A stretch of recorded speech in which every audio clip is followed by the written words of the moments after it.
slouches from top to bottom for Todd Wellemeyer, and the key for Wellemeyer is going to be to have a low hit game against these guys. When he has a high hit game, Jay, he can't keep from giving up runs, and Tony La Russa and Dave Duncan have been working with him on trying to get him back on track. Here's his 7 starts, a 3-3 record, and the hits per innings pitched. Notice 56 hits in 40 innings. That's way too many. The walks haven't been bad. It hasn't been a control issue, but way too many pitches. We'll also be looking for how many first pitch strikes he throws this afternoon. Wellemeyer, 30 years old, Louisville, Kentucky. Here's the way the Cardinals stack up defensively. And defense was an issue early on, but it seems to have settled down somewhat. Stabenow gets to start in left field, the rookie Robinson in right field, and another rookie in center. All rookie outfield for the Cardinals today. And not a lot of experience on this club besides the first baseman and the catcher. And there's the rookie Stabenow in left. Colby Rasmus having a very good week, starting to swing the bat better in center, and Shane Robinson has been good since his call-up, hitting right at 300.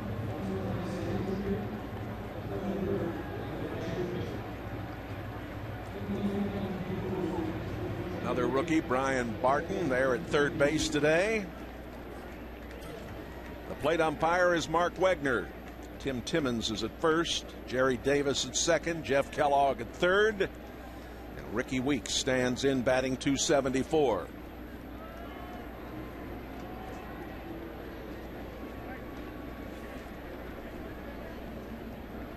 Weeks from Daytona Beach, Florida. First pitch of the game is a strike.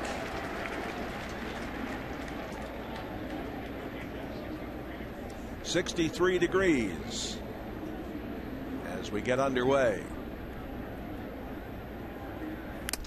Fouled away.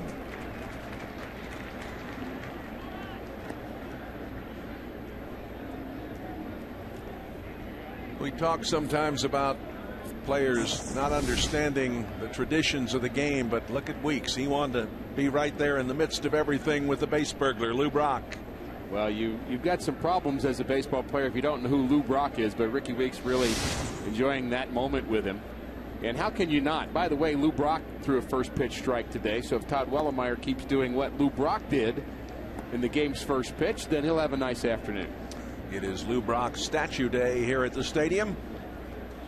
1 ball and 2 strikes. Foul back. Weeks had 5 leadoff home runs last season. He was a 2-time All-American at Southern University. And you do appreciate him talking to a guy like Lou Brock, and it isn't just about the ability on the field. And we talk about a lot of the Cardinal greats in terms of their accomplishment, but Lou Brock is just a consummate professional man and has such great character, so it goes beyond the field with him. He's just a great man to know, and he represents the Cardinals well. A strikeout. Wellemeyer gets it started in the right fashion. Here's the way it's gone in his last 3 outings. Been a little inconsistent. It was bad, good, and then kind of good, but the hits is still the key, because if he's given up 9 or more hits, and that 9-hit outing was against Pittsburgh, his last outing where he lost, he just can't seem to keep from giving up the big inning, and that's what we got to stay away from with Todd Wellemeyer, is the big inning. Here's Craig Counsell. Counsell's batting .322, having a fine season. Counsell, you may remember, I remember it, scored the game-winning run in the bottom of the 11th. Game 7 of the World Series against Cleveland. That was in 1997 for the Florida Marlins. And for Craig Counsell fans, probably a little disappointed that he doesn't have that extreme batting stance that he used to have. It's a little more normal now. It's still very high with the hands, but he's not so much wrapped around with his upper body. That's right. This is, as you point out so often, a game of adjustments. Absolutely. And as you become an older player, perhaps that turn of the upper body is a little bit slower than it used to be, Jay. So for Craig Counsell, maybe he's just found out from the hitting coach Dale Swain he needs to get to the ball quicker. And so it's very tough to make adjustments if you've been hitting a certain way your whole life. But if you don't make that adjustment, you may be home watching the games on TV. And a 4-pitch walk to Counsell. So a strikeout and a walk to begin this game. Left fielder Ryan Braun will stand in, batting .320. And Braun, in his career, has hit Cardinal pitching very, very well. Of course, he's hit most pitching very well. This is one of the really terrific young players in the game. He's the poster boy for the Brewers.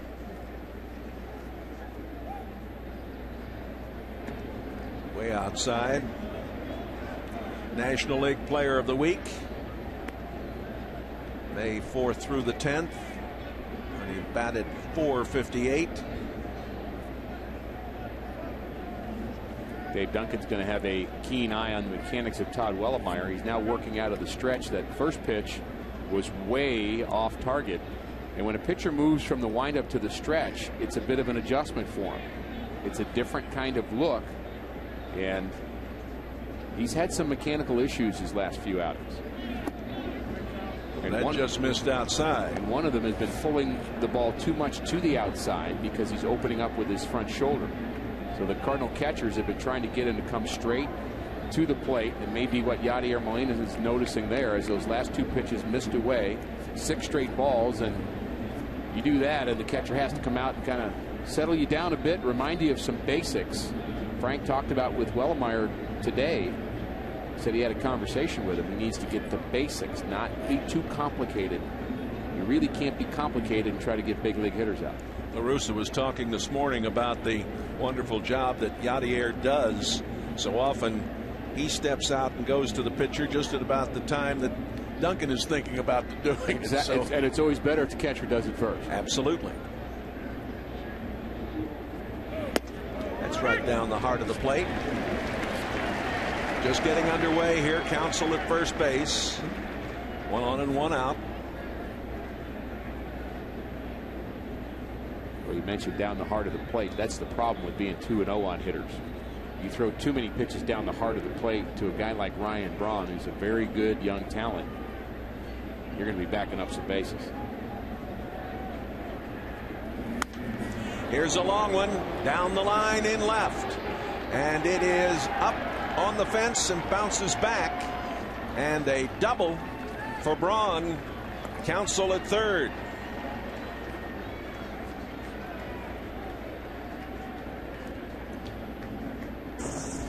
Braun is all smiles as Todd Wellemeyer misses his spot. He's trying to go down and away, and the ball comes back over the inside half, and Ryan Braun's looking fastball and has the quick hands to catch up to it. The Cardinals may be lucky that ball stayed in the ballpark, number 1, and then bounced out, number 2. I'm not sure whether Counsell would have scored anyway, but a ground rule double, and now you've got to deal with Prince Fielder. Fielder comes in batting .266. .444 against Wellemeyer in his career.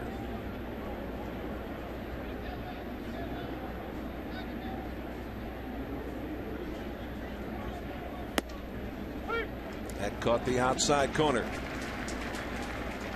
This plate umpire Mark Wegner, very deliberate on his calls.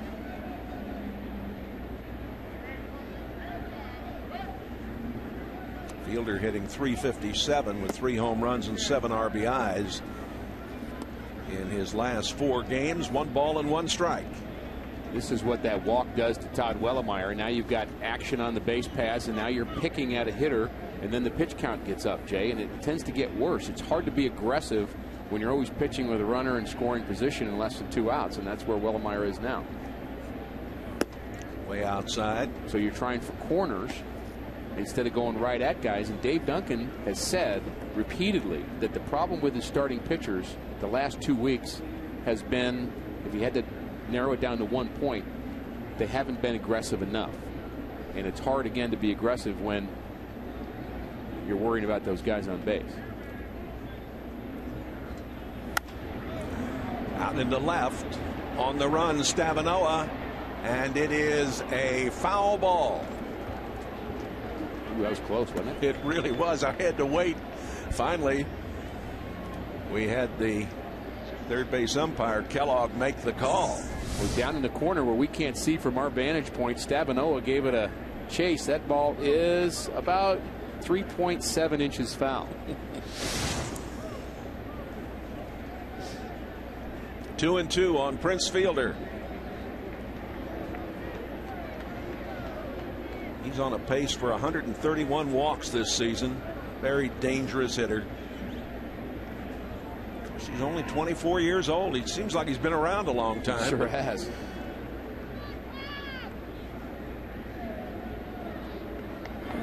Foul back. Fielder has hit 92 home runs since 2007.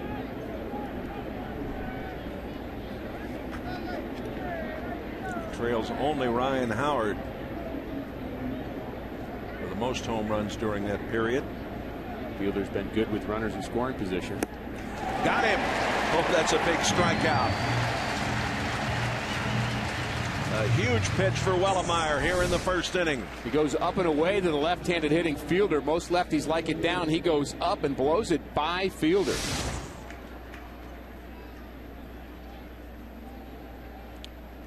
Good movement on that pitch. His location's off right now, Jay, but pretty good movement on that last pitch to Fielder, and he needed that. Now you got to close out the inning. Here's Cameron batting .297.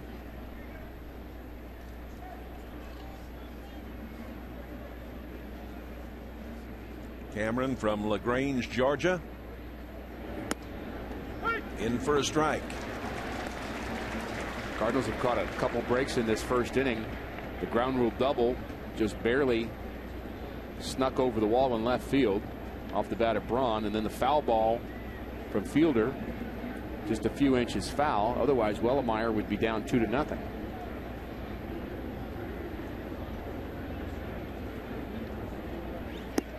Inside. Wellemeyer, Jay, has not had a lot of breaks go his way in some of his bad outings, and you don't want to make excuses for him, but he has had a fair number of ground ball base hits and flares the other way. Maybe the baseball luck needs to go back in his direction.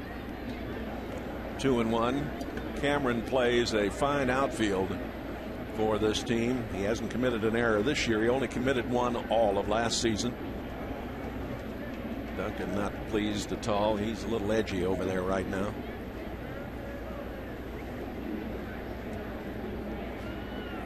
Ooh, that almost hit him just behind the back of the neck. Well, his mechanics are all out of whack right now. The last two pitches weren't even close. This ball, clearly he's not throwing at him. He just has got no idea where the ball is going, and Dave Duncan's trying to find that one thing to get him back on track. It's really tough to do. Once you're out there competing, you can't be thinking about mechanics. You need a pitching coach to maybe give you a little bit of an edge, but right now he's lost. He got that one in there. Pitch a little high, he thought. Cameron did, but it's now 3-2. Counsell at third. Braun after his double. Out there at second. 2 away. Wellemeyer with 2 strikeouts in the inning, a walk and a double. And here comes the payoff pitch. A little high.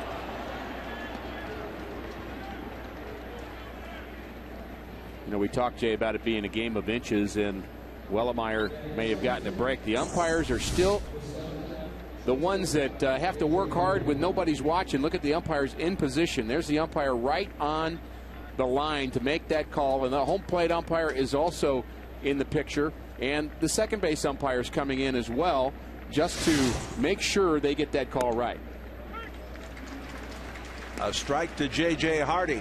Hardy batting .263, 111 lifetime against Wellemeyer. Hardy has hit safely in 10 of his last 12 games.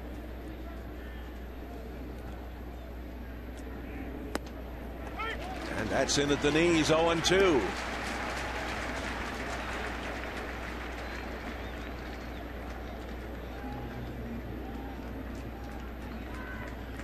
Pitch number 28 coming from Wellemeyer here in the opening frame.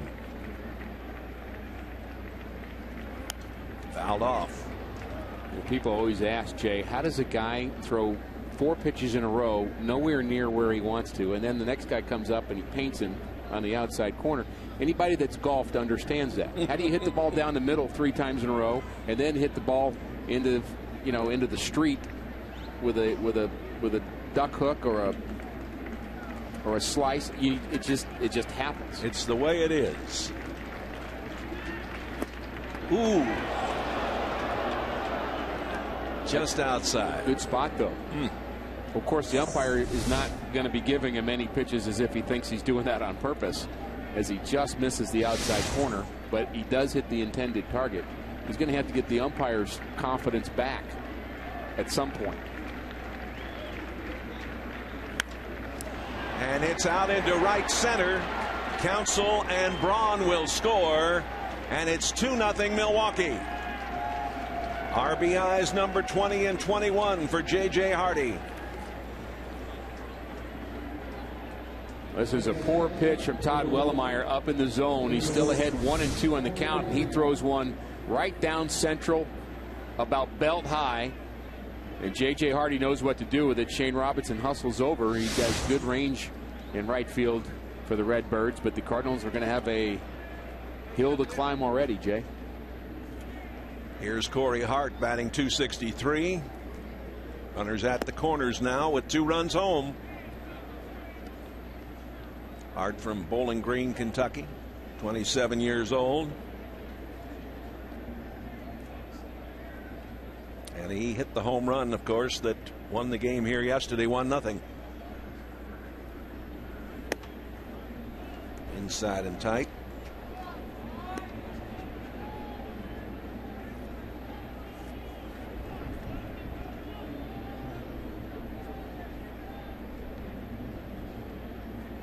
You just got to hope that Todd Wellemeyer guts his way through this inning and figures it out, Jay, because he is definitely going in the wrong direction.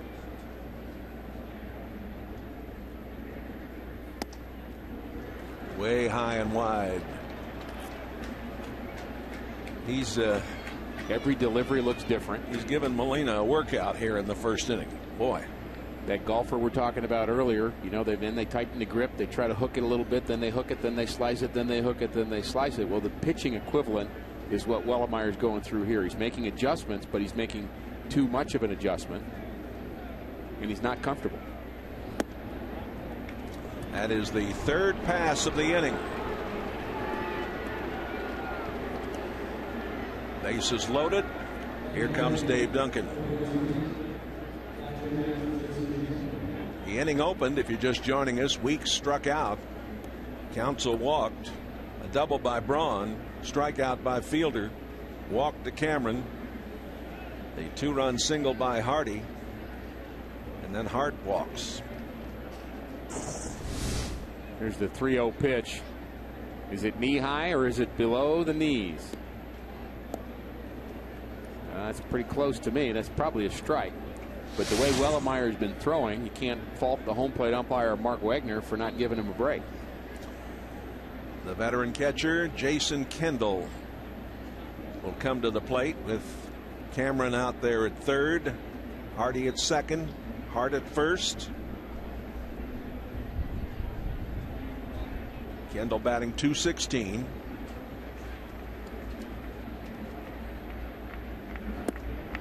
That catches the corner. Kendall needs 3 hits for 2,000 in his career. Ranks 8th all-time in hits among those who appeared in at least 1,000 games as a catcher. Been around a long time, hard worker.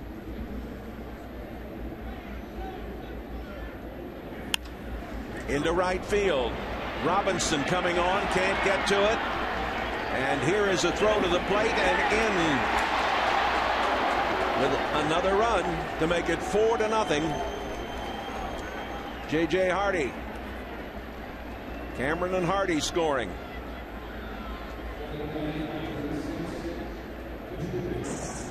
And the Brewers are going to bat around here in the first inning. Robinson gave it a great effort, a pretty strong throw too, up the line just a bit, but a good break off of second base for J.J. Hardy, and clearly he is safe. And the Brewers are celebrating, and the Cardinals hill just got a little bit bigger that they're going to have to climb this afternoon. And this Brewers team has won 4 straight games, and they're feeling pretty good about themselves. The 2 hottest teams, Jay, in the National League are the Brewers and the Chicago Cubs. The Brewers are 8-2 in their last 10. They're now 10-7 on the road. Here's Parra, their pitcher. 1 ball and 1 strike. Parra batting .077. Parra is 26 years old, from Sacramento, California. Was the National Junior College Player of the Year in 2002. 1 ball and 2 strikes.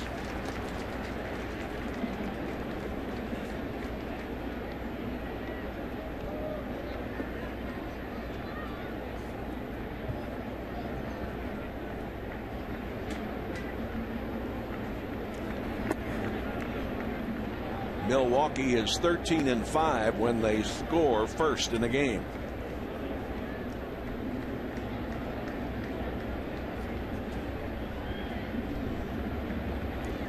Balls and 2 strikes to Parra. The strikeout. Well, Wellemeyer strikes out the side, but in the process, the Brewers come up with 4 runs on 3 hits.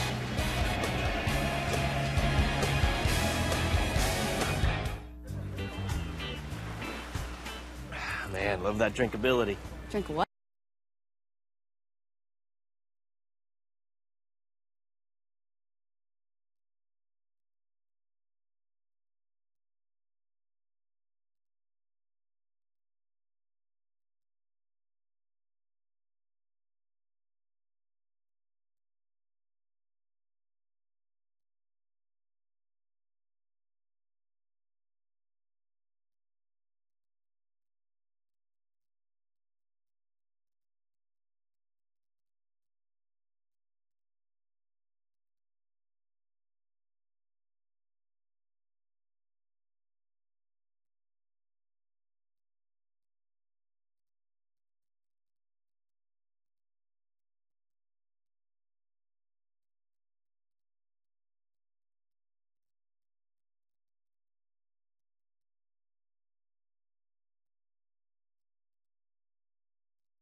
Of a couple of big boppers, and that is Ryan Ludwig and Rick Ankiel. And with the left-hander Chris Duncan out against Manny Parra, Yadier Molina gets the cleanup spot this afternoon against Parra, who's 2-4 with a 4.8 ERA. Few too many walks, 22 walks, but he's a guy that can pick up some strikeouts. Doesn't throw particularly hard, but when you're left-handed and you've got a good breaking ball, you can still get some strikeouts. And he's made a nice comeback this season. He lost his first 4. Well, he is just like the Brewers. Brewers are all pretty hot right now, and they're all going in the right direction. Their bullpen's going in the right direction, and a team that we were starting to count out the first 3 weeks of the season under Ken Maka has really improved. I tell you, I like this guy Maka. He has an engineering degree and a black belt in Taekwondo. Craig Counsell has moved to second,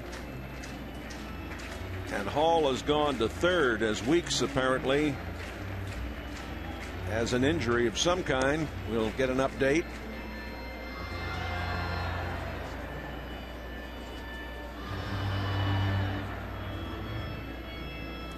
Oh, it's Hall, Hardy, Counsell, and Fielder on the infield, as Brendan Ryan will come to the dish. Ryan activated from the DL on Friday.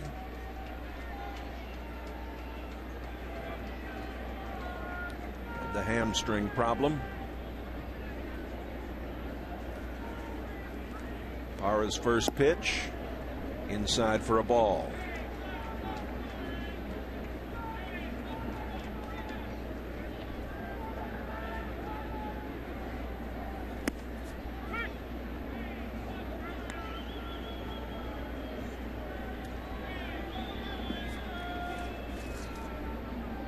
Weeks struck out to start the game, and we'll try to get some word on what the problem might have been with him. 1 ball and 2 strikes. Ryan, Robinson, and Pujols here in the first for the Redbirds. A hill to climb, down 4-0. Did he go around? He did. Todd Wellemeyer with a very bad top of the first inning, and he just couldn't find the spot at all. There's one down and away, up and away, and he's missing in different spots as he's trying to make the adjustment. In, out, in, out. He just can't seem to find it, and the release point is not there. Yadier Molina getting a workout in the top of the first inning. Shane Robinson batting .300 at his first career 2-hit game yesterday. Fouled away. You just have to battle back if you're the Cardinals, and you really think that the Cardinals are going to do with the long ball today, Jay. Maybe kind of the wrong way to look at it. They only have 23 home runs of all of their players combined in the lineup, and Albert has 13 of them. Ludwig and Duncan not in the game today. Ludwig doing well. I saw him hitting early this morning, and hopefully he will be back about a week. It's a little low. I don't think anybody would have predicted the lineup that we have today in their wildest dreams in the month of January. If you said, hey, tell me, what do you think the May 17th lineup is going to be for the Cardinals? Hot shot to the shortstop, Hardy, and he just nipped him. Oh, that was a close play. Bang, bang at first place, but a very nice play by Hardy to get him. Hardy's had a very good defensive series. And he makes another nice play here. The throw's always better low than high because the first baseman can handle that. He was out as fielder caught that ball about belt high on the first hop. Hardy with a good strong throw. Robinson gets down the line a little bit, Jay. Yeah, he moves very well. Here's Albert. Ooh, high and tight. Pujols batting .320. In his career, batting .344 against the Brewers.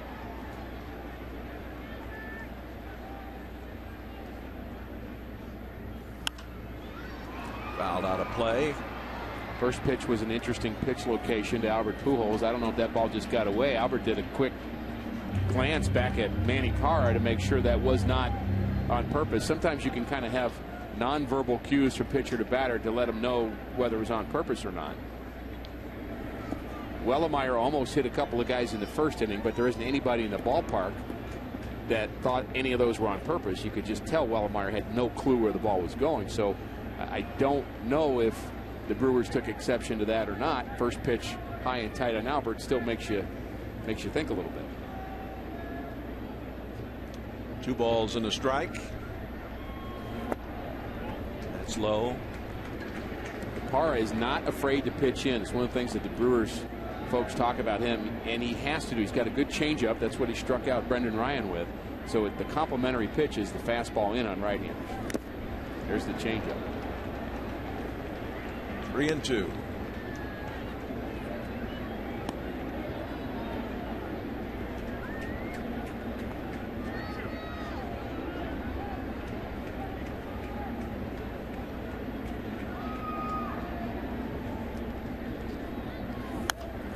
Popped up and backing out of play.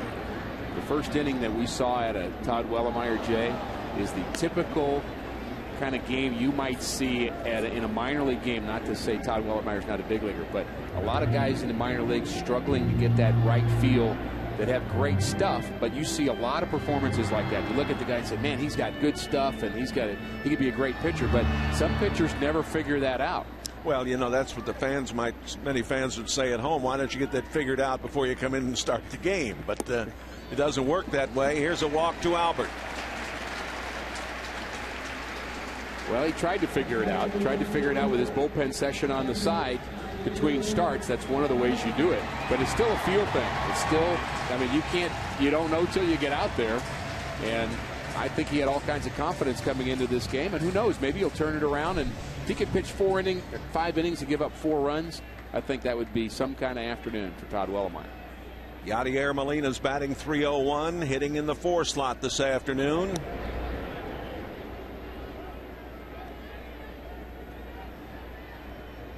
Wonder why they tossed over there to first. Well, they see that, you see that Albert's got some cheeseheads on hand this afternoon. Albert does have 6 out of 7 stolen bases. Yeah, but he's not running here. He might. I wouldn't be surprised. I mean, one of the things that Albert does is he picks a spot when nobody's paying attention to him. Well, that's true. He has. And the Cardinals have shown that they want to run when they're down. They've been doing that all year.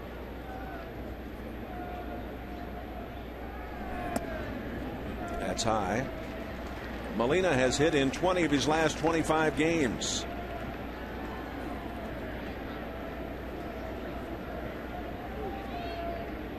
Been wonderful to see Molina continue to mature and become so much better offensively. This is out of play into right.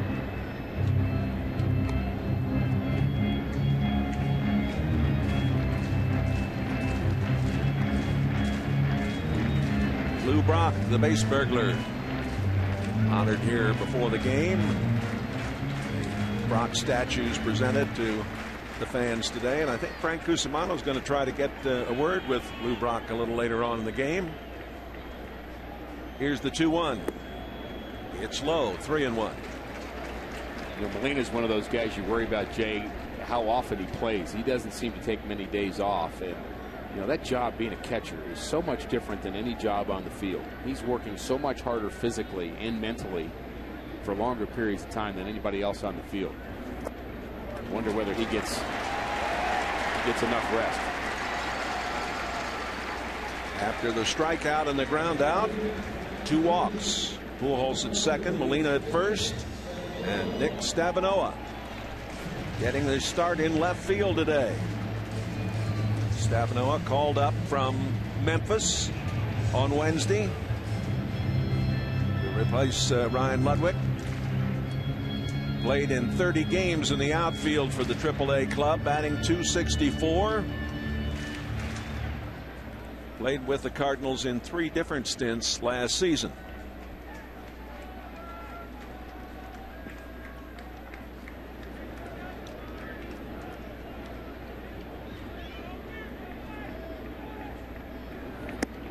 That's high.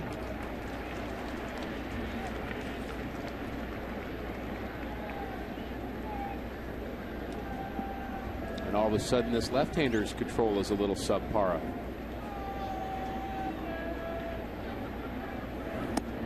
Did he go? No.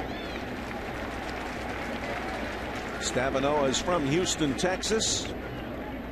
His .337 average led the Cardinals farm system and ranked him 5th in the Pacific Coast League last season.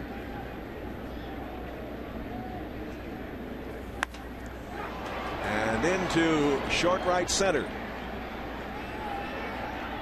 Cameron makes the play. 1 inning is by the boards.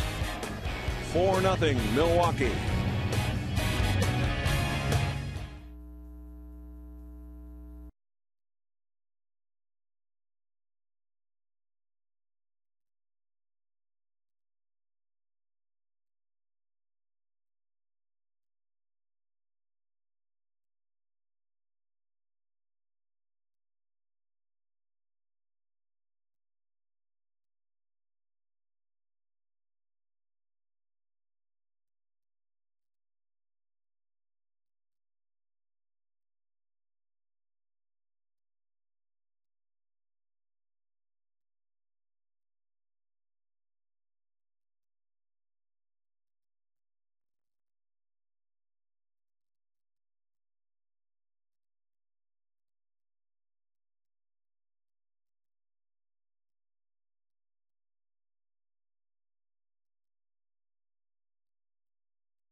4th. Kansas City here at Busch Stadium. Interleague play as the Cardinals take on the Royals. Coverage begins at 12:30 right here on your home of Cardinal baseball, News Channel 5. Here's Bill Hall, who takes over for Weeks. We still not have had any word on what the problem was with Weeks. He struck out to start the game. Hall pops it up. Molina in foul ground. Frank Cusimano as a guest. Jay, thanks very much. We're with the Cardinal General Manager, John Mozeliak. John, a lot to talk about. First of all, Ryan Ludwig, his status right now. Well, obviously, we had to put him on the 15-day. I think he'll be exactly that. He's feeling pretty good, but obviously we couldn't play short for 7 to 10 days till he was ready. So, unfortunately, we're going to be without him for about 2 weeks, but when his 15 days are up, he'll be back. Chris Carpenter's status through a bullpen session today? Felt good, and it's high probability he will pitch Wednesday of this week, and it's glad we get him back. Rick Ankiel's in Florida right now. What's the latest there? Today went well for him. He got to hit, take some live batting practice, and played some outfield, and then tomorrow we'll participate in an extended spring game. Could see him next weekend possibly, or? Yeah, I mean, there's a chance we could see him sooner than that even. Just depends on the next couple days how they go, and he can come off on Wednesday. Brett Wallace has been promoted to AAA Memphis. Your thinking there and his progress at this point? Well, there's a couple things. One is we had a need there because of David Freese. We're going to back him down a little bit, give him a couple weeks to really get better. And then in Wallace's case, he was having a very solid offensive year at AA, and we just want to see what he can do, and it's a great opportunity to push him. One final thought about a guy we profiled earlier today, Shane Robinson, and his future with this organization. What are your early impressions? Well, obviously they're very good. When you look at what he's done at the minor league level, he's produced everywhere he's been, and so far up here, he hasn't disappointed at all. John, we appreciate the visit. Thanks so much. Thank you. Cardinal General Manager John Mozeliak. Jay and Rick, back to you. And Craig Counsell at the plate, a count of 2-2. David Freese mentioned there. He's still having problems with that left foot of his that he injured. And really a shame, too, Jay, because he had such an opportunity as that man made a nice play. All the fans around him and giving him his due. But for David Freese, frustration because the opportunity was there with Troy Gloss being out. And that's another injury that we don't even talk about anymore because it's been so long. But Troy Gloss, you're really missing 3, 4, 5 in your lineup when you've got Gloss, Ankiel, and Ludwig out. So significant part of your offense is not there. And the opportunity for Freese was certainly in front of him, and unfortunately the injury got his way. That's the 4th walk issued by Todd Wellemeyer. He walked Counsell in the first. Counsell scored the first run of the game. Look at the total number of pitches in his last 3 outings, and he's already thrown 50, and he's only gone through an inning and a third. Here's Braun, who doubled in the first and scored the second run of the game. Did he go? Yes. Brewers batting .255 as a team at 48 home runs. They're 13-7 in the Central Division.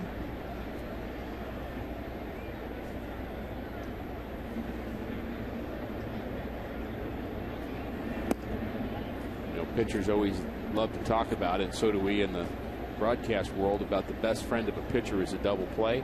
This is a time where Todd Wellemeyer needs friends. You know, when things are down, Jay, you need your friends. He needs one of those 6-4-3 friends right now, or 4-6-3, or 5-4-3, or any way. Line out into a double play would be nice. Pop up in foul territory. Albert Pujols, 2 away.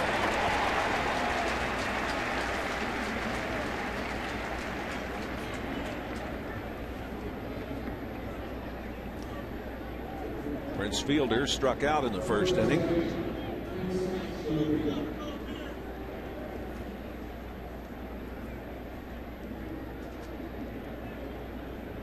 Getting the third out in the first inning was a problem for Todd Wellemeyer. See if he can nail the door here in the second. Fielder with a lifetime .279 batting average against the Redbirds.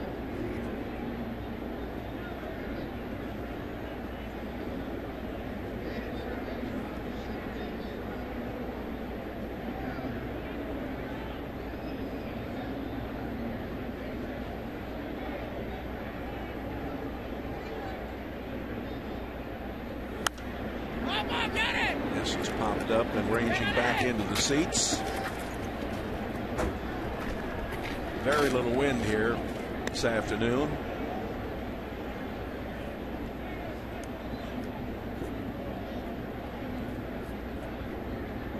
Old Glory out in center field. The old Capitol building in the distance. A high sky, not a cloud in the sky today.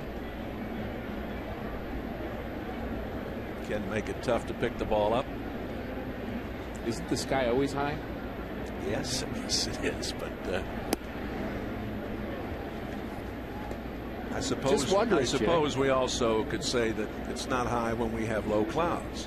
Well, that's true. It's still pretty high, though. Yeah.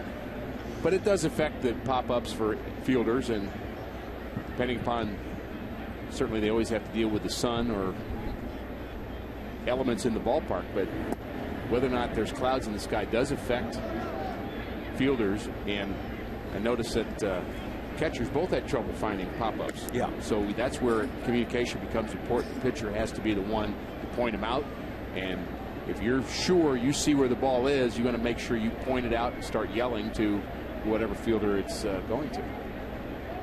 3 balls and a strike. Counsell there at first base.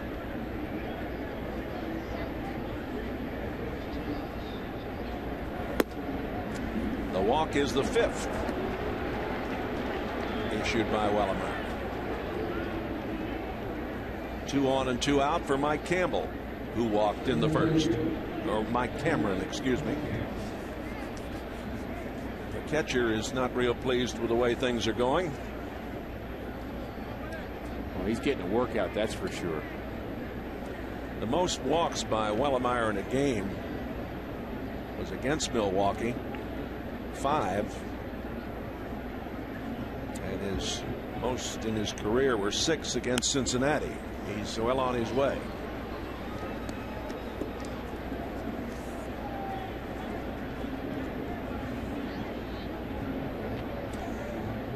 A bullpen beginning to stir. That's Thompson out there loosening up.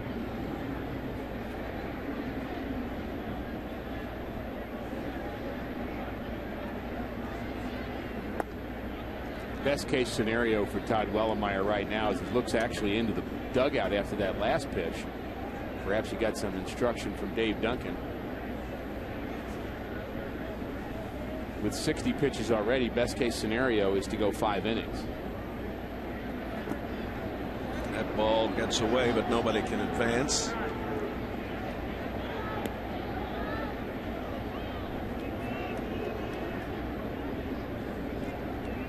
Has had a workout already behind the plate. Well, he really can't react too quickly to balls. That pitch was so far off the strike zone. I mean, he's just really being like a goalie right now.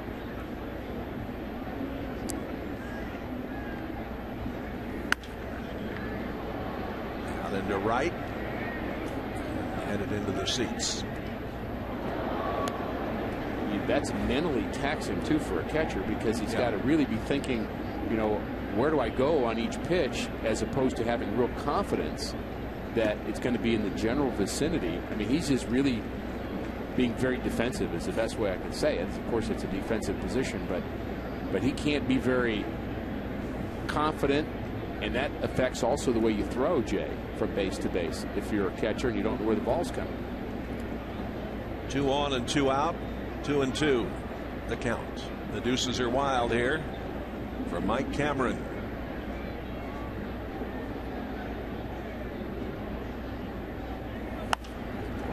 And into short center. Rasmus on the run, but it's going to be Ryan who goes out to take it. After an inning and a half, Milwaukee leads 4-0.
has the largest selection of authentic gear, including caps, t-shirts, jerseys, and more.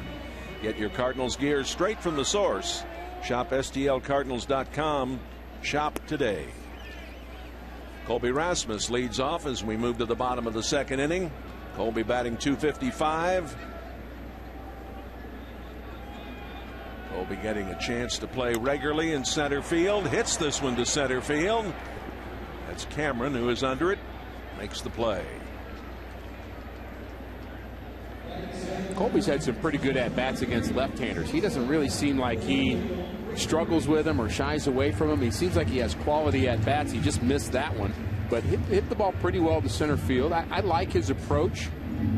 You know, some left-handers, especially young ones, you can tell they got no chance against a good left-handed slider, but I don't think that way about Colby. No, he's quietly confident about his abilities, and we all know he's got some ability. And we all know he's got some quiet confidence. Yes, he does. Khalil Green batting .213, back at the shortstop slot today. 1 ball and 1 strike to Green.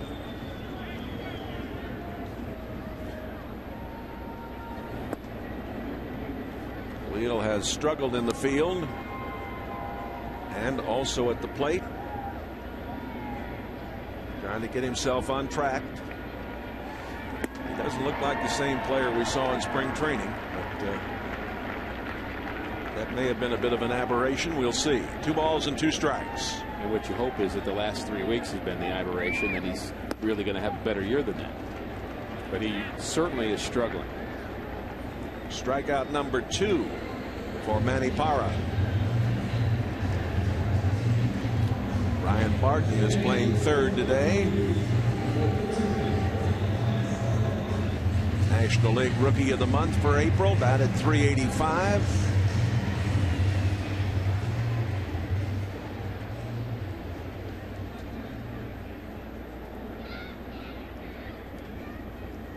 If you're just joining us, Milwaukee put up 4 in the first. We're in the bottom of the second inning on a terrific day here. Beautiful day in downtown St. Louis.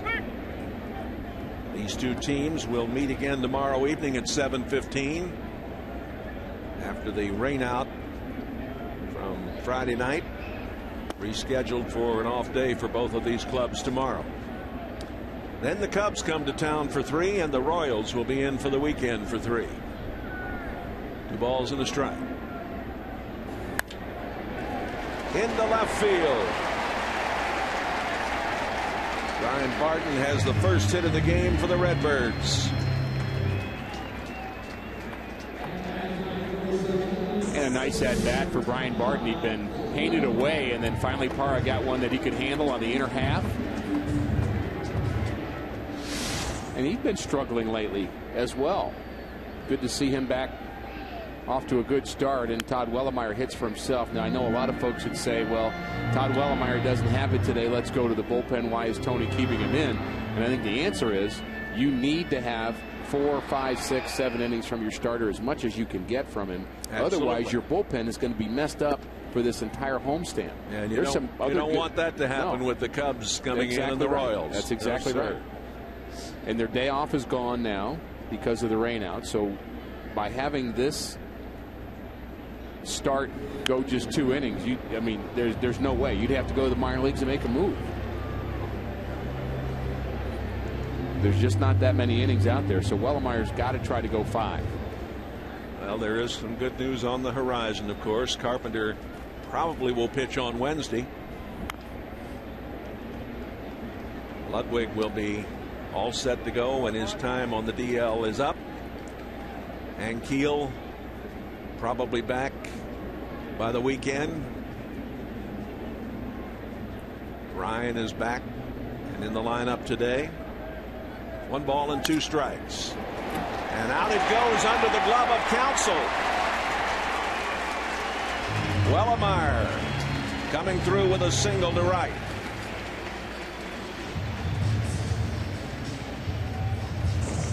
Broken bat hit by Wellemeyer. The bat flies all the way back to the backstop as it sneaks under the glove of the second baseman Counsell. And Wellemeyer helps himself out. See if the Cardinals can get a little two-out magic. Milwaukee was able to score all those runs with 2 outs in the first inning. Brendan Ryan struck out in the first.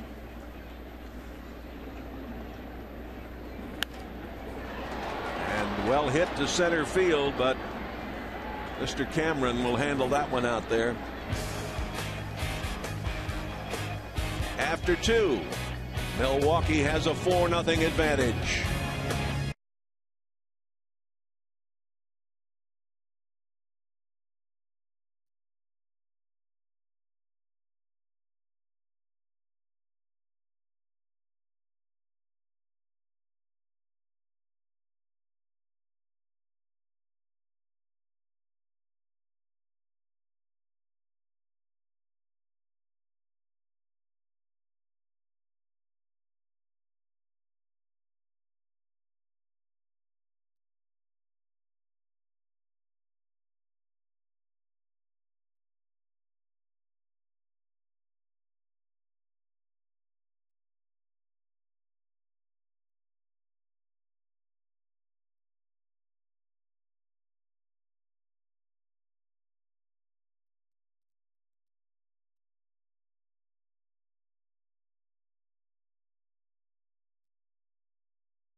.10:30, Wings of Hope Cardinal Nation. 30 minutes of in-depth stories and interviews featuring your home team.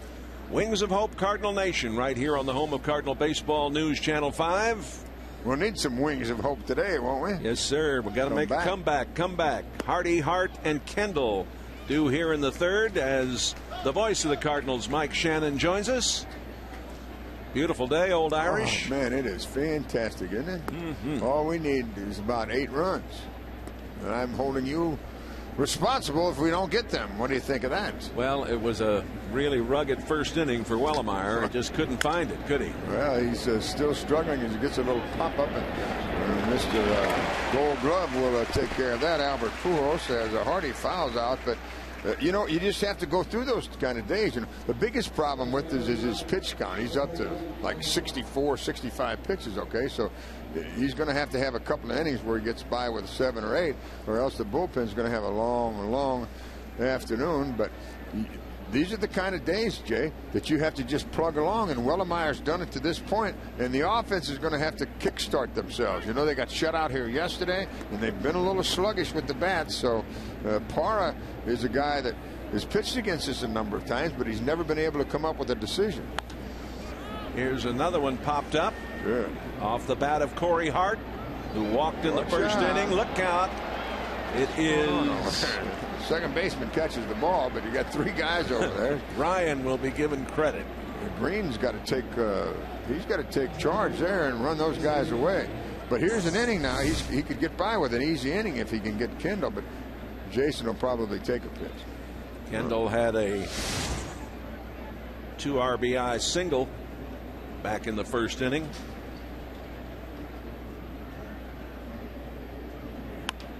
Oh, very easy inning. Look out. Out of there. Well, okay. He's wanting to take everything. Get out of there, Ryan. Let these guys have Ryan's back, and he wants the baseball. No question about it. 2.5 innings.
6 is a serious number.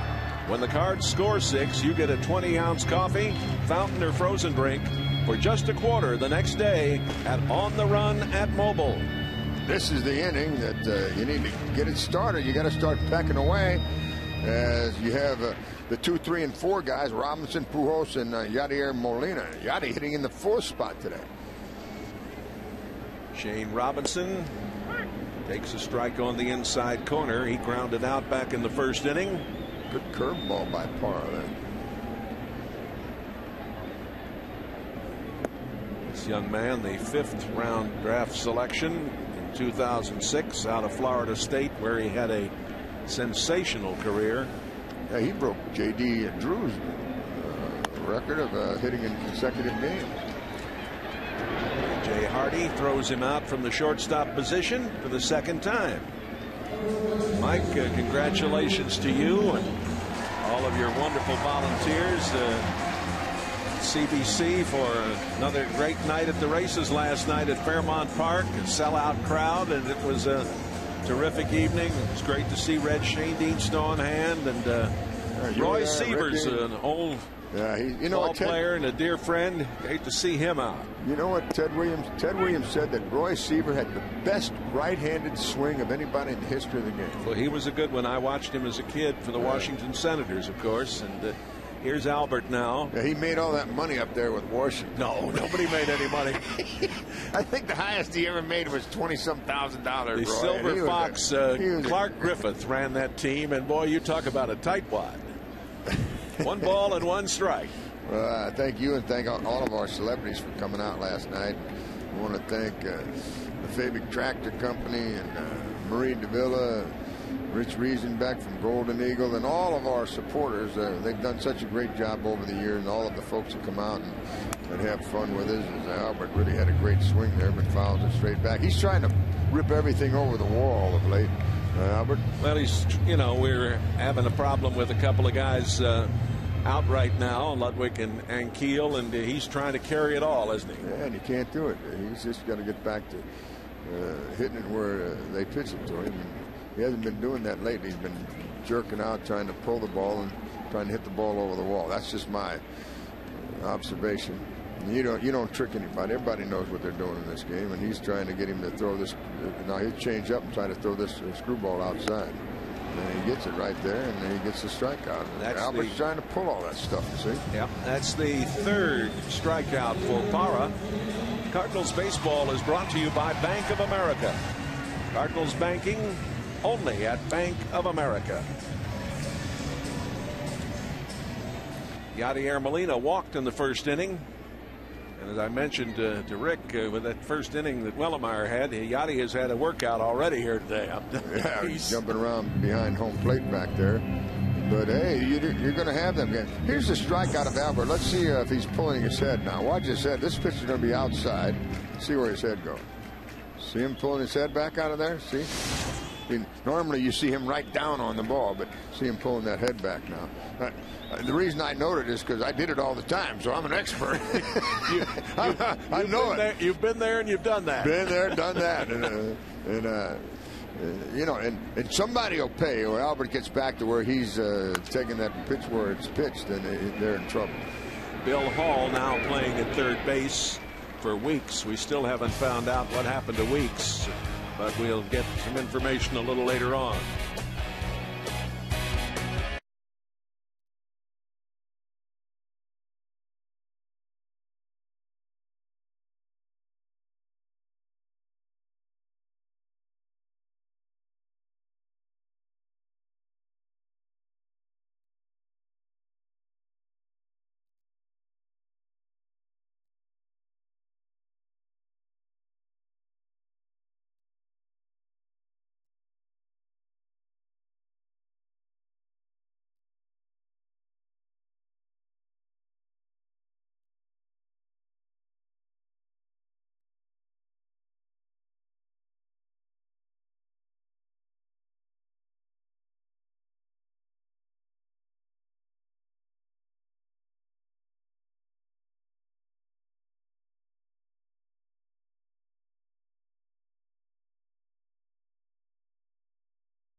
more than just a piece of meat.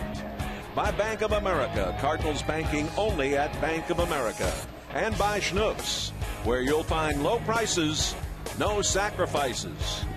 Tell you, Scott Schnucks about to open a store downtown. I know, that's Beautiful terrific. store. Yeah, it's been a dream of his, and our congratulations to the Schnucks family. And here's Manny Parra, who struck out in the first inning, the left-handed pitcher of the Milwaukee Brewers. And wanted to mention, we just found out that Weeks injured his wrist apparently when he struck out back in the first inning. That's why he left the game, and Hall is in there now to was replace taken him. over at third, and Counsell was moved to second. Jay, you mentioned. He's not going to walk the pitcher. He's struggling. He's just in one of those funks that you're going to have to try to work out of. He just can't find the plate. And somebody's going to have to go down there and nail that plate down. It's moving on him. That's what the problem is. Anyway, you mentioned the Schnucks family.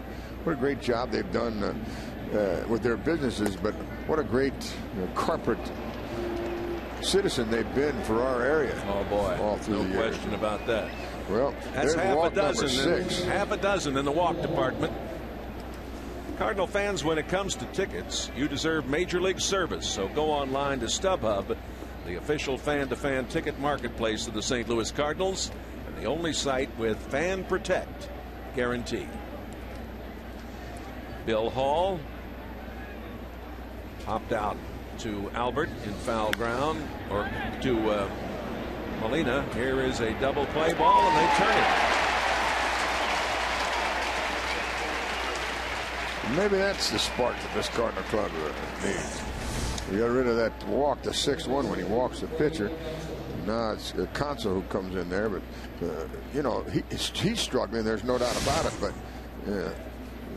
the real struggle here is with the Cardinal offense. Getting shut out by Suppan yesterday, and now through the first 3, they have nothing but goose eggs up there. The offense is going to have to get with it. Yeah, it's been a struggle recently. Well, you got a couple of really big components out of there. Yep. You've got Ankiel that's not with you. You've got Ludwig that's not with you. You also have Duncan that's not in the lineup today with the left-hander on the mound. So these right-handed batters are going to have to pinch in and get it done. And the Cardinal rookies too. With the Robinson coming up, that's the 11th rookie that the Cardinals have employed this season, and that leads the major leagues in that department. Yes, it does, and they're going to have to get with it. It says low, 2 balls and a strike. Los Angeles leading the Marlins in Florida in the 8th inning, 6-0. Detroit 11-7 over Oakland at Detroit. That's a real American League game, isn't it? Yes, sir. This will play for Robinson. Yeah. And that'll do it. 3.5 innings. 4-0. Brewers over the Cardinals.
Right? Yes, sir. Joaquin Andujar. He was a character. Here's Stavanoa. Still is. Bottom of the fourth inning, 4-0 Milwaukee. Stavanoa fly to center field in the first. Getting the start in left field today. Pulse that one up there.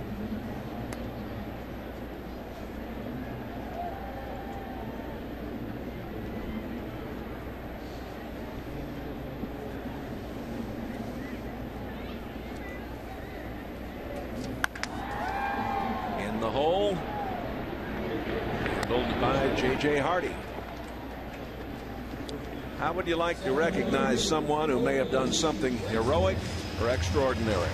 You can nominate a local hero by going to KSDK.com. Click on the All Stars Among Us button on the homepage. The person you nominate might be honored in People magazine or at the 2009 All-Star Game right here in St. Louis. Here's Colby Rasmus, who flied to center field back in the second.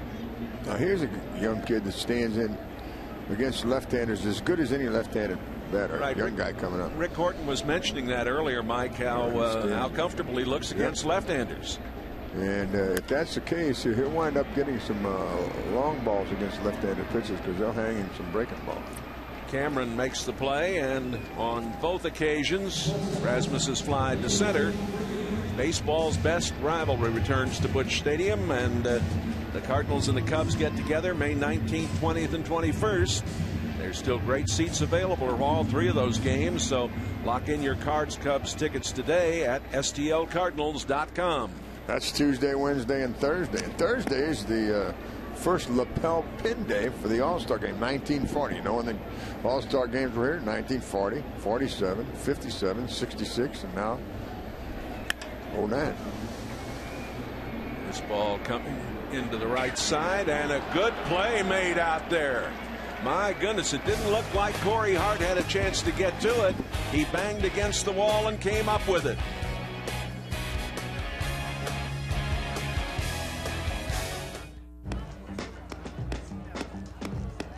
That hits the spot.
Welcome back to Busch Stadium. Frank Cusimano with the great Lou Brock on Lou Brock Day here at Busch Stadium. I know you threw a pretty good ceremonial first pitch. You're not going to be one of those politicians going to throw it up there in one bounce, are you? I did that once, and I made sure today I wanted to throw it over his head, and I made that attempt, and the ball actually fell perfectly into his glove. And you had your own hand-picked catcher. You wanted Shane Robinson to catch your baseball. Why? I met him in spring training. I got to know him quite well in the dugout, and we laughed about certain things. One of them was the fact that He was very energetic. Tony La Russa didn't know his name. I often told him, walk up to Tony and introduce yourself. Tell him you're the next left fielder or the next center fielder. You know, maybe you could make him a base stealer. I understand that he ran a 4.3 40-yard dash as a high school football player, so he has speed. Can you work with him? I think so. Anybody with that kind of speed, you can do it. The fact is that you need that kind of speed in the game to steal bases, and he's one of those guys that bringing the whole package along with him. You had 118 stolen bases in 74. The team last year had 77. Why is there not more base stealing going on in Major League Baseball? Well, the base stealer's not in the game anymore. That's the big reason, and so if you bring the base stealers back, you'll see that number rise again. I've never seen you in a bad mood. Does Lou Brock have bad days? Oh, yeah. I woke up this morning and I wasn't sure what town I was in, so I started throwing punches. Final thought. If you're on first base and the great Yadier Molina is behind the plate, what do you do to get to second? Well, I will make sure that I know everything about that pitch I need to know. Yadier would be similar to a gunslinger, and the gunslinger is subject to the horse he's riding. The horse is the pitcher. And so I would dissect that pitcher to the degree that the gunslinger was null and void. So you're saying you get the stolen base, too? I would get the stolen base. The catcher can't throw it till he gets it. Lou, great to see you. Thanks so much. Thank you so much. All right, that's the great Lou Brock. Jay and Rick, back to you. All right, thank you, Frank. One of our all-time favorites. Lou's something, isn't he? Here's Fielder hitting it into the seats in left. Let's go back and look at this first pitch. Well, he said he was going to throw it over the catcher's head. He didn't want to bounce it. And Lou threw it right down central. And you know he's happy about that. He's still competitive. You know, he still plays in the Legends games in Florida that we have during the offseason, and he can still hit. I mean, don't think he can't, Jay. That's inside the fielder. 1 ball and 2 strikes. He hit a ball. Braun was walked to start this game or this 5th inning, and that is a new high for Wellemeyer. 7 walks in a game. I was going to say Lou Brock 2-hopped the center field fence a year ago at the Legends camp in early February. Well, he made a science out of stealing bases, and he was remarkable to watch. He really was something else. 2 balls and 2 strikes to Fielder. We're in the 5th inning. Milwaukee leading 4-0. Got 4 in the first.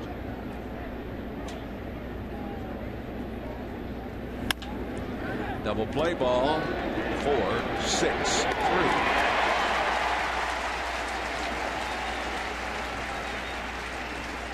Looking for something to do, St. Louis? Check out Metromix.com. From the city's best concerts and events to the newest restaurants and bars, for where to go and what to do in St. Louis, visit Metromix.com.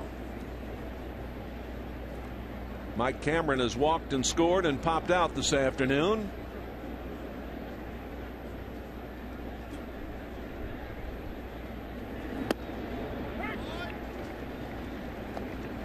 Wellemeyer, after a very rough start, has settled down well.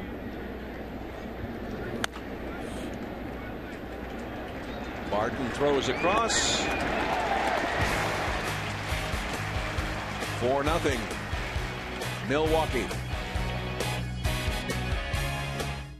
Announcing the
Call, click, or come by Commerce Bank. Member FDIC. By Fairmont Park. Make group reservations now for affordable fun at Fairmont Park. And by Jack in the Box, where you can get anything on the menu any time of day.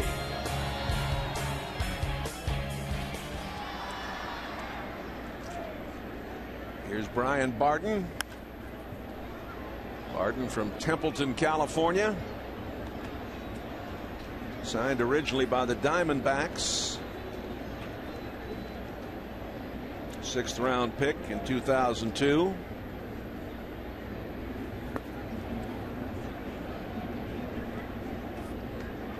Barton singled in the 2nd inning as one of the 2 hits for the Redbirds. It's 4 runs on 3 hits, no errors. Milwaukee 0-2-0 for the Cardinals. That's outside, 1 ball and 2 strikes. Todd Wellemeyer looks as if he will hit for himself, and there's no action in the Cardinal bullpen. Thought that might be his last inning. He's managed to get through 5, but he's already thrown 90 pitches, so perhaps Todd will go out there and try to get 1 more.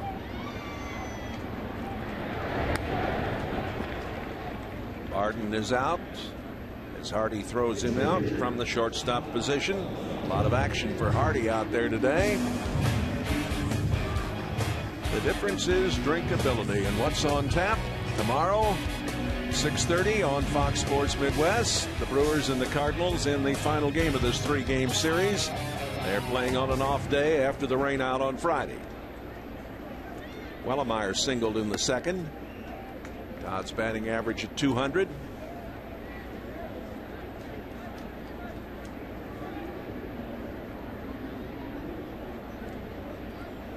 Wellemeyer was a fine basketball player in high school as well as a baseballer. Eastern High School in Louisville, Kentucky.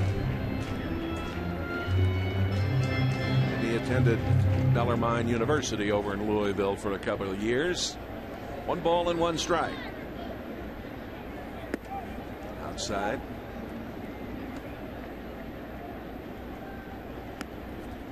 Cardinals lost the first 2 games of the Cincinnati series on the road before winning the finale. They did the same thing in Pittsburgh, and they're in danger here this afternoon of losing the first 2 in this series. The Cardinals have been better at home, 12-6 road home record coming into this game today. Hart makes the play in right. This day in Cardinal history.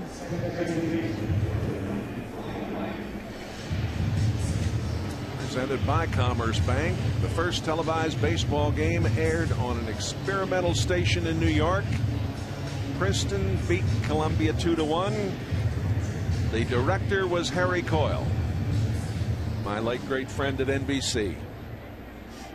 Princeton outsmarted him 2-1, huh? Oh, yes. Good line.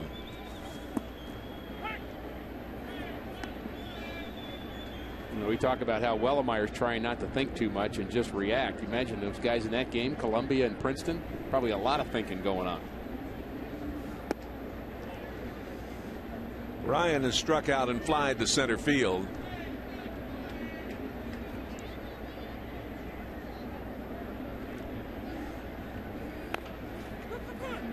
Foul at the plate.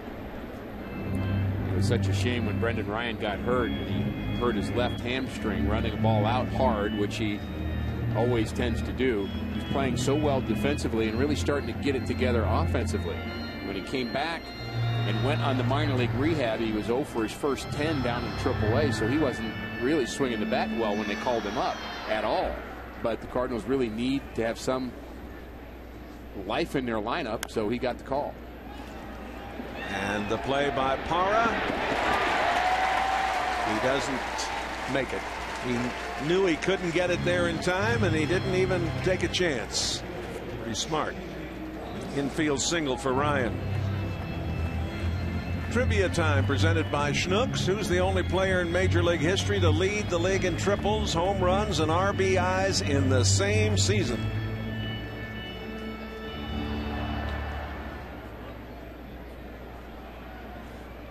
Jim Rice. Shane Robinson is grounded out twice to the shortstop. make that 3 times. 5 have been played. 4-0 Milwaukee.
Before work or before school, you want to join News Channel 5's Art Holiday and Jennifer Blome for St. Louis's favorite morning show, Today in St. Louis. Latest news, traffic, and weather today in St. Louis, 5 a.m. right here on News Channel 5. J.J. Hardy, Corey Hart, Jason Kendall do here as we move into the 6th inning. You know, I think the Brewers really gave Todd Wellemeyer some new life in that 3rd inning when they just swung at a lot of first pitches, popped up 3 balls to the infield, kind of gave him a little bit of a sense of maybe I can get through 5 or 6 innings. With the start that he had, Jay, I imagine that he's still pitching in the 6th inning is incredible. Well, we've talked on a number of occasions about what a warrior he is. Oh, I know he's got to be frustrated at what happened to him in the early going here this afternoon. And now, of course, he'll be frustrated by that. He'll be frustrated by that. But if you're tired of waiting for your 5-day forecast, News Channel 5 brings you forecast first. Every weathercast begins and ends with a 5-day forecast, the most important part of the weather coverage on News Channel 5, forecast first. Hardy down there at first base. Here's Corey Hart, who has walked and popped out this afternoon.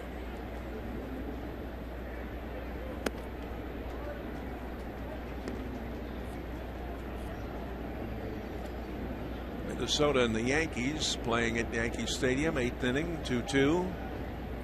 Toronto 8-2 over the White Sox in Toronto. That is a final. I'll tell you, that Toronto team is beginning to convince a lot of people they can play. Well, you don't have to convince me that Roy Halladay can play. Oh, my. He's one of the best pitchers and somewhat underrated, I would say. You know, we hear a lot, people talk about the best pitchers in the game, and you know, Lincecum's name comes up now, and Santana. Certainly. But Halladay has as good a numbers as anybody over the last 5 years, and he's just nasty, downright nasty. Little outside. Speaking of nasty, Jason Mott is continuing to throw in the Cardinal bullpen. He was up earlier, threw a few pitches. The Rockies are playing in Pittsburgh, where it's 4-4 in the 7th inning. Phillies at Washington, it's 5-5 in the 6th. Into right field, Robinson broke back but comes in and makes the play. There's a little cutter from Wellemeyer. You know, I think what he's done, we talk about adjustments, I think he's found something that works today. I mean, he was trying a lot of things, nothing was working early on, but I think he's found a bit of a slot with his delivery and a pitch sequence that just is getting him through the day today. And that's all you can really do. He's still not 100% comfortable, even though he's thrown up 4 zeros in a row. But you wonder whether Dave Duncan might have had something to do with that, or Yadier Molina behind the plate, or maybe Wellemeyer just figured it out on his own. Here's Kendall. He had a single and 2 RBIs in the first. Popped out in the 3rd inning.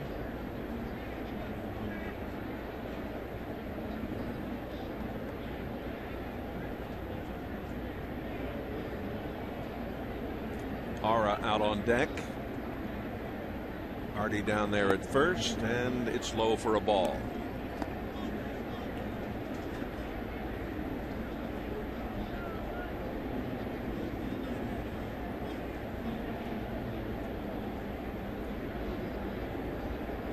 Barton, Khalil Green, Brendan Ryan, and Albert Pujols on the infield. In for a strike. Stavanoa getting the start in left today. Rasmussen center, and Shane Robinson in right.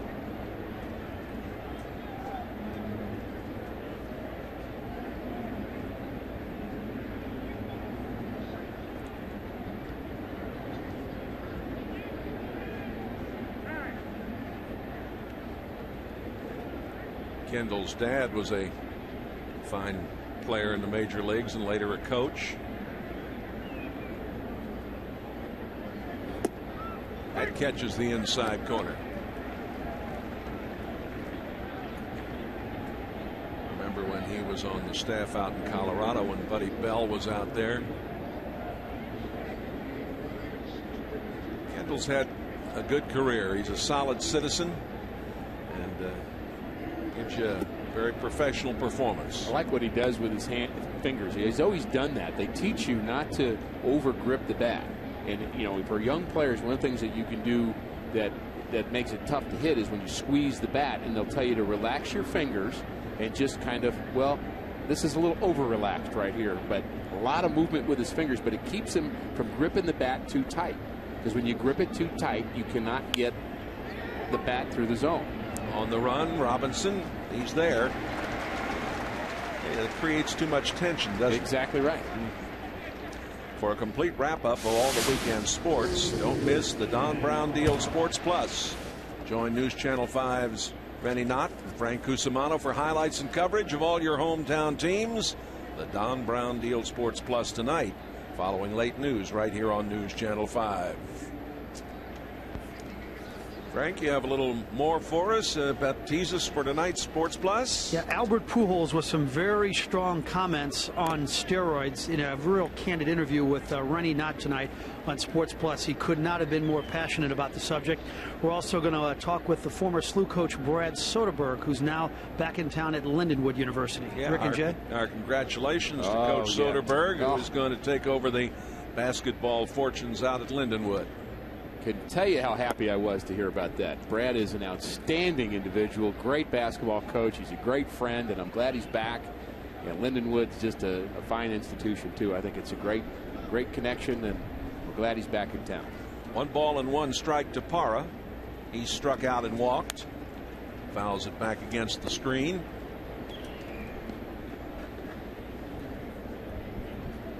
I do want to mention I lost a great friend this past week, and a man who many will remember was a golf professional here in St. Louis for a few years at Westwood Country Club, the former PGA champion Bob Rosberg.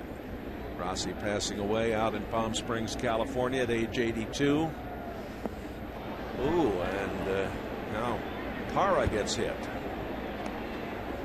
And you and Bob Rosberg worked together for quite some time. Well, he worked, of course, at ABC for many, many years, but we did do some shows over the years on television, and also at first professional tournament that I ever played in, the National Celebrities Tournament at Congressional Country Club in 1954. I was paired with Bob Rosberg, and he was wonderful to me. I think that's going to do it for Wellemeyer. Wellemeyer opened this inning by hitting Hardy, and then Hart and Kendall fly to right, and then he hits Parra. And Wellemeyer, a rough time, but he's only given up 3 hits.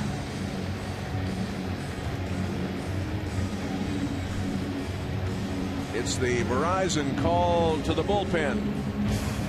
And we'll be back right after we take this timeout.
Bill Hall, his third time at bat after taking over for Weeks, who injured his wrist. And he struck out in the first inning. Hall has popped out in the second and grounded into a double play in the fourth. Jason Mott on to do the pitching. It's his 17th appearance of the season for the Cardinals. Only Denys Reyes has been in more games out of the Cardinals bullpen. Reyes has been in 19. And Mott certainly has made a good comeback of his own after a rough start. The ERA now close to 3. And the walks are pretty low, just 4 in 13 innings. And there's that pitch, Jay, the slider. That's a beauty. When you're expecting 94 and you get that, it's very tough to hit. And that's the balance that Jason Mott needs in his repertoire.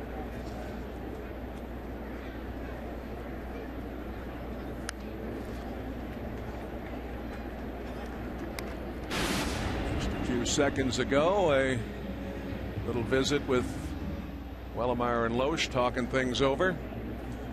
Loesch maybe making a suggestion or two. You never know. Well, they have a great connection. All the starting pitchers, they'll watch each other throw their bullpens in between starts, so they understand each other's mechanics.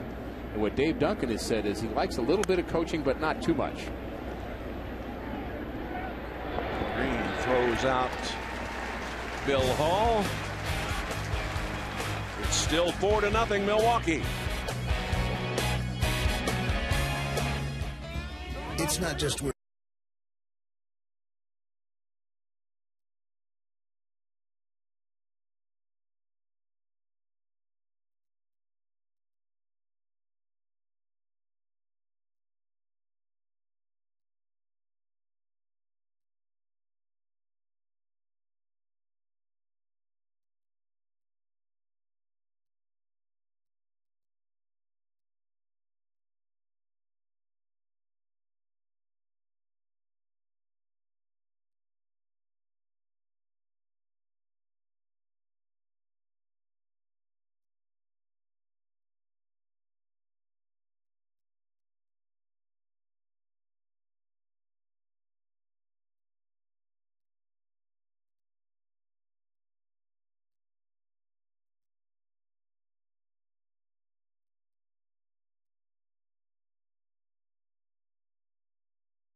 Day here on News Channel 5. Our next broadcast a week from today. That's the 24th of May. The rivals from Kansas City are in town. Interleague play. The Cardinals and the Royals. Coverage begins at 12:30 right here on your home. Cardinal Baseball News Channel 5. And I think maybe we miss Greinke in that series. I think with that's Kansas a good City. thing. I think that's a good thing. Yeah, I won't miss him. I'm excited to see him, but not against the Cardinals right now, because the offense has obviously been struggling of late, and that's the last thing you need is a guy pitching like Josh Greinke's pitching come in town. So, but the Royals have some other guys, Jay, that are doing it right. That's a very good team going in the right direction. Yeah, one of the big surprises in Major League Baseball, the Royals. Not an easy homestand for the Cardinals. Pujols has walked and struck out. And he takes a strike. Parra rolling along on a shutout with only 3 hits given up to the Redbirds. I've been impressed with him today because he's got such a solid repertoire of pitches. Now, the Cardinal hitting is down. We have to agree with that. But he's had a sharp breaking ball. His fastball really sinks well. And he's got a very good changeup. So, I mean, that's pretty much all you need. 3 pitches, and you can see how he's commanding those pitches versus what Wellemeyer was doing, was just hoping that he could gut his way through it, which he did. But Parra's had a lot more control, and there's another perfect off-speed pitch right on the outside corner. 1 ball and 2 strikes.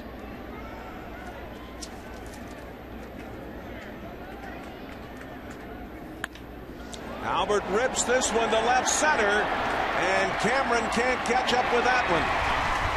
It will be a stand-up double for Albert.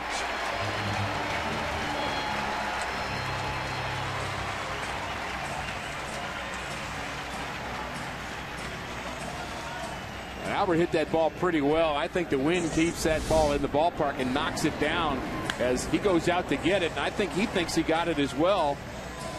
But there's the classic Albert Pujols swing.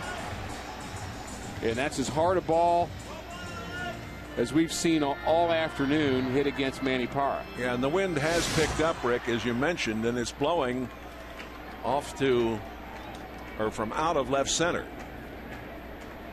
Molina has walked and grounded out.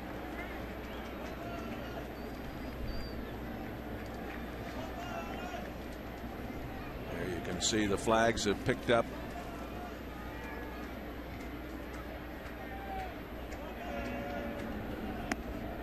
High, 1 ball and 1 strike. Still plenty of time in this game, Jay. Cardinals with 4 more shots at Parra and then the Milwaukee bullpen. We talked about one of the keys to this game is the battle of the bullpen, and it'll essentially become that here soon. Fouled into the seats.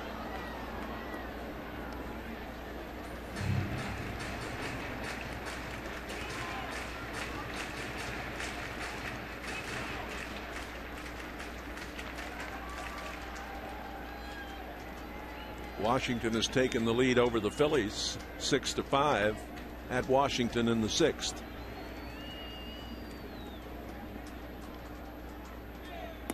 Way outside.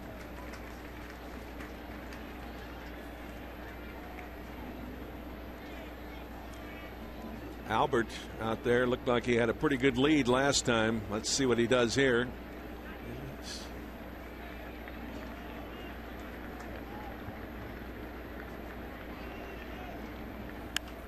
He's an aggressive base runner, and he wants to give himself a chance to score if Yachty does get a base hit down, because he knows that the Milwaukee with a 4-0 lead, if there's a base hit in the outfield, they're probably not going to try to throw him out at home unless they're really sure they can get him, because they don't want to risk the hitter going from home to second on a play at the plate. So he's going to try to get a jump, and he's going to do everything he can do to get the Cardinals' first run across here. And it starts with getting a good lead off a second. Yachty hanging tough.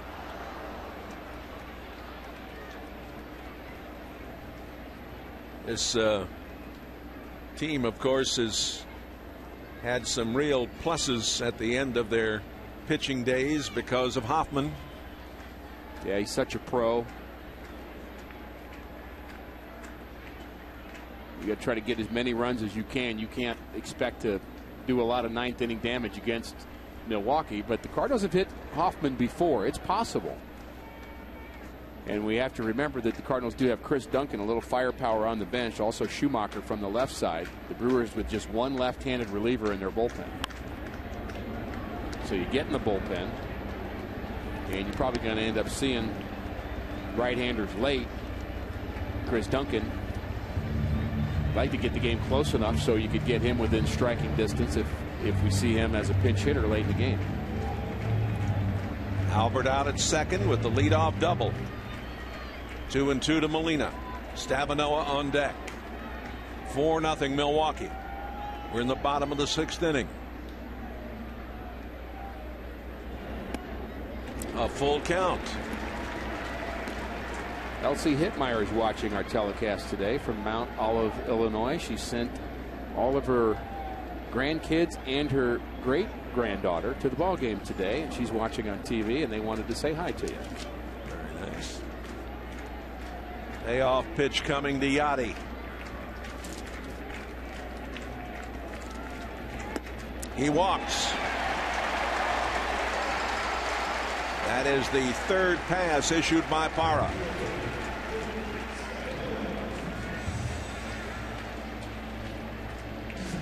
This copyrighted telecast presented by authority of the Cardinals. It may not be reproduced or retransmitted in any form, and the accounts and descriptions of this game may not be disseminated without the express written consent of the St. Louis Cardinals.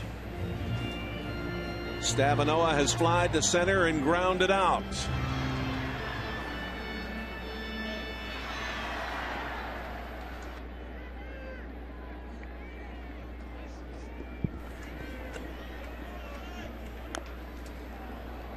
That's foul.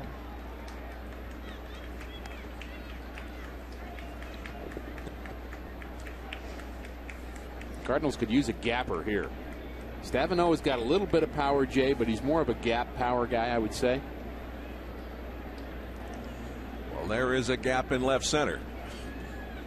A big one. Drive a truck right through there, couldn't you? Yes, sir. I don't care about the truck. I'd like to see a baseball driven through there. Pinching a little bit more in right center field gap, so they're probably working him away. 0-2. Off speed pitch. Got him. The Astros are leading the Cubs 4-3. Chicago batting in the 5th inning at Wrigley. Base runners, and then that gap over the shoulder of Albert.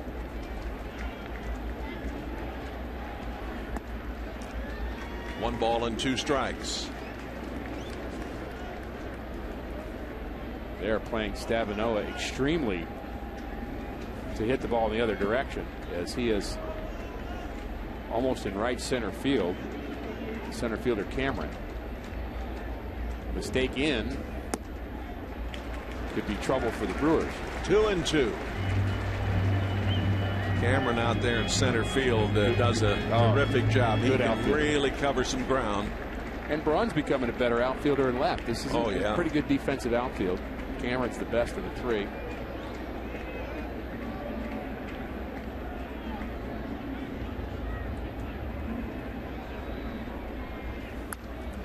Jammed him, but he fought it off.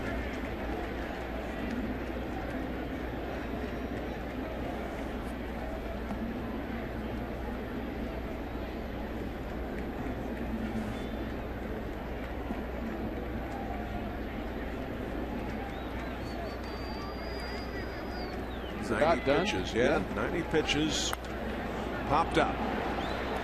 And is it out of play? Yes.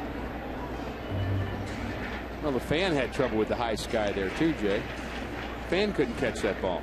Runners going on the count. 2-2. Oh yeah, that's a indication of respect for Stavanoa that he wouldn't strike out there. And when you're running down 4-0 in the 6th inning, you better be trusting the guy at the plate, because if he strikes out, that is a double play waiting to happen. Runners not going here. This is high. Well, if Full count. They ran 2-2 the first time. You would expect that they would go on the 3-2.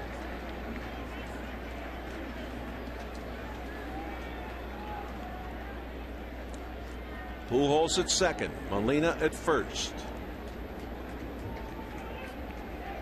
The Redbirds have out hit Milwaukee 4-3.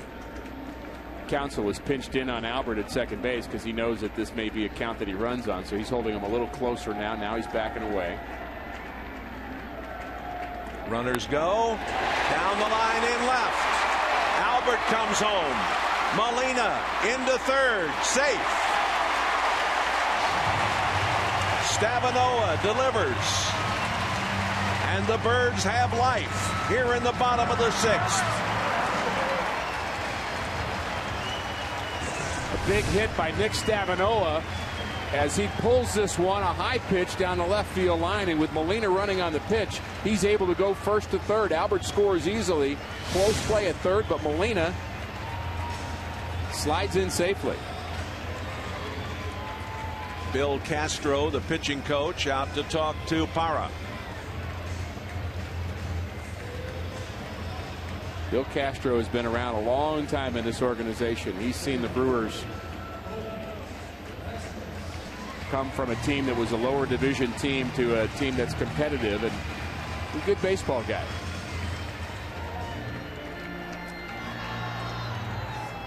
The Cardinals' first run since the 8th inning on Thursday. And now Colby Rasmus will stand in. He has flied to center twice.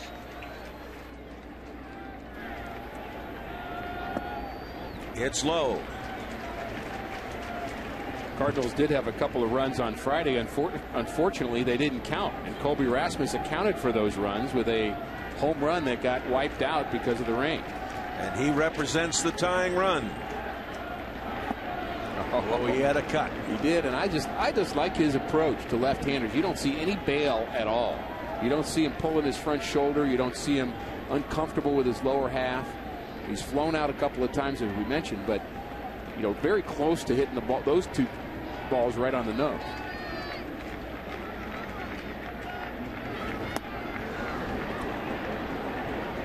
Now they're off speed delivery. 1 ball and 2 strikes.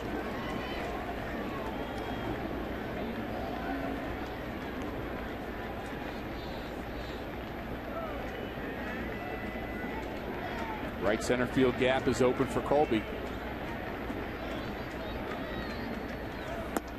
That's high. 1 ball and 2 strikes.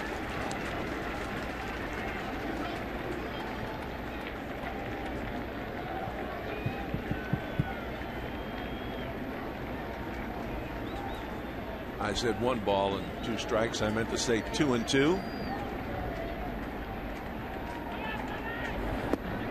And now 3 and 2. Well, now do you run Stavanoa? I would say you don't. Less worried about Colby hitting it into a double play, and I think you want to protect against the strikeout with a important run at third base. You don't have to get it all back this inning. You want to make sure you get Yachty across the plate. See if he runs it. Payoff pitch. Hit on the ground. And they turn the double play. Not in time. The run scores. It's 4-2. Rasmus, who has good speed. Well, he gets the job done here, Jay. All he's got to do is make sure he puts the ball in play. You need that second run, close play at first, and the speed of Colby Rasmus.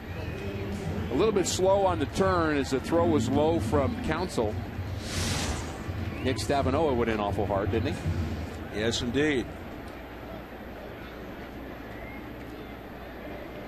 Khalil Green is struck out and flied to right.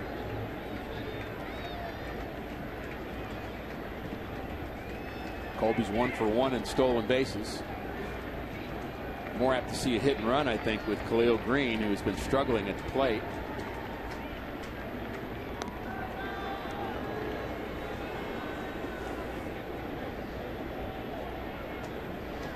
There's the defensive alignment of the Brewers.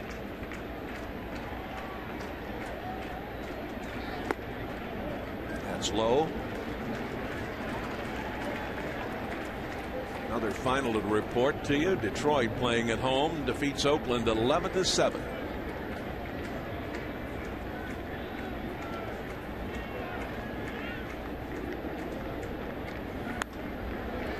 foul outside of third. Leo Green could use a base hit, Jay. He's really starting to feel the pressure of having a rough couple of weeks. Certainly a much better player than what we've seen lately. His average now down to 208. Rasmus with a pretty good lead. Popped up. Fielder makes the play after colliding with Rasmus out there. Hey moms, are you looking for a place to ask questions or advice or just swap stories with other women just like you? Visit momslikeme.com, a local website for St. Louis moms by St. Louis moms. That's momslikeme.com, where St. Louis moms meet.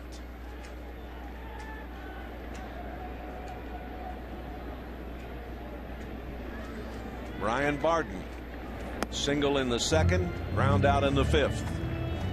Ball one to Barden.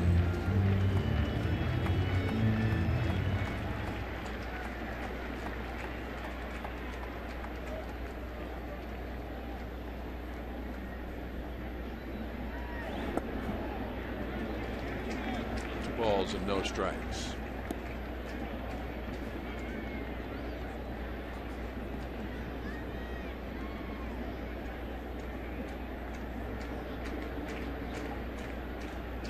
Rasmus a little unsure on his leads. He's been going back to first base on a couple of the throws home from Parra, and there he goes again. 3 balls and no strikes. Now, he may be playing a safety first lead there with a count 2-0 on Barton, but he was going back to the bag on the 2-0 pitch. Parra starts to go home. His first move is back to first, so he's a little unsure.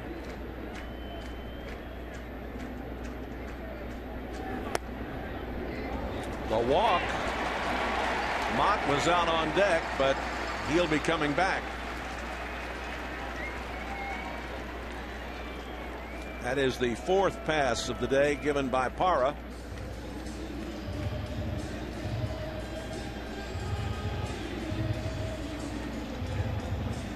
Now thrown 106 pitches.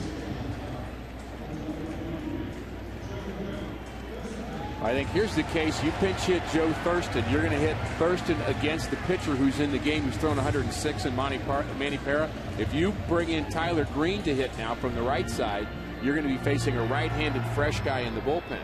So I think Tony La Russa is going with a left-hander here because he likes this matchup better than Tyler Green against a right-hander out of the Milwaukee bullpen.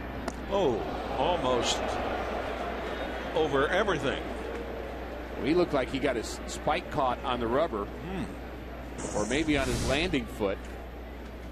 And he did. He caught his heel, and he just kind of just threw that ball somewhere where he knew it wouldn't get hit. He caught his heel halfway in his delivery. Thurston batting .245.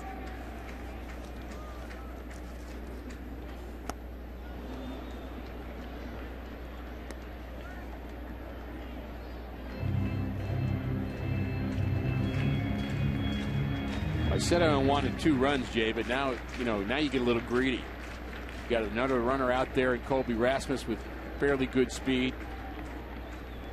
Barden a runner at first, hit a gapper here, put up a big number. It's popped up in foul territory. Hall makes the play. The Redbirds have battled back to get 2 here in the 6th. 4-2 here at Busch Stadium.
This portion of Cardinals baseball on News Channel 5 is brought to you by Dave Mungenast Lexus of St. Louis and Plaza Lexus.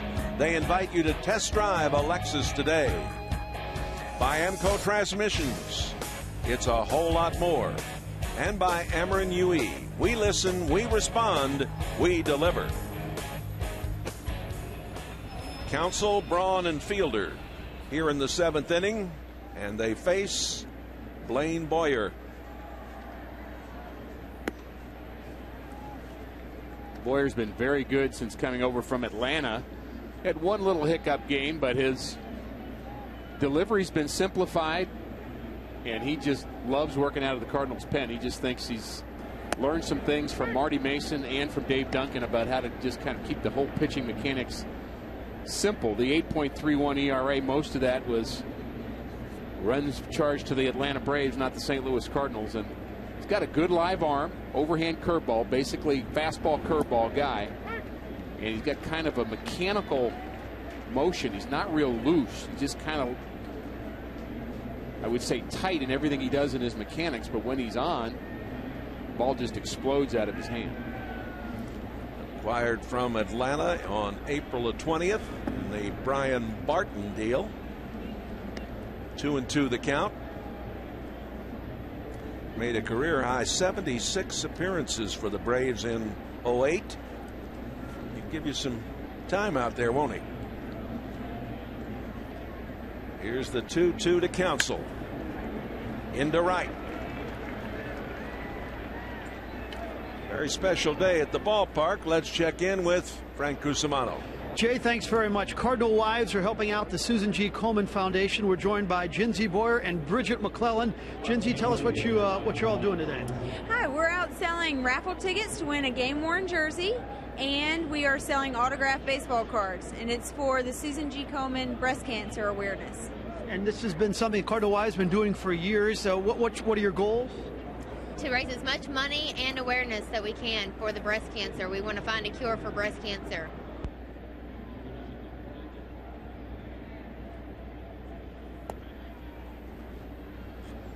We lost Frank, I think, momentarily out there, but nice to see those ladies doing this wonderful work. Braun, 1 ball to count to Braun, who has doubled and scored, fouled out and walked.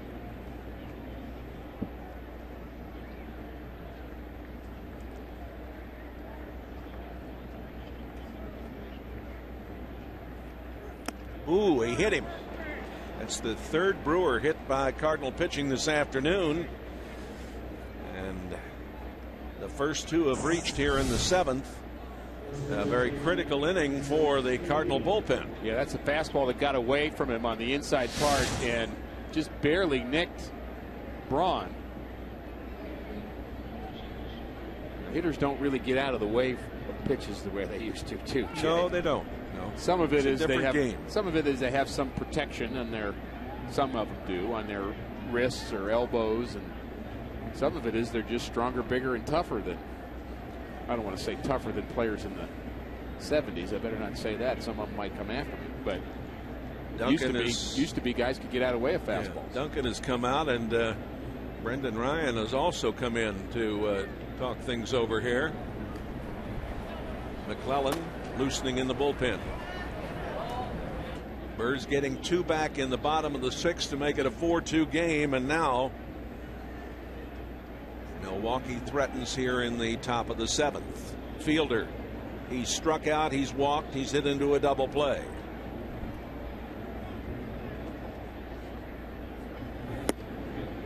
That misses outside.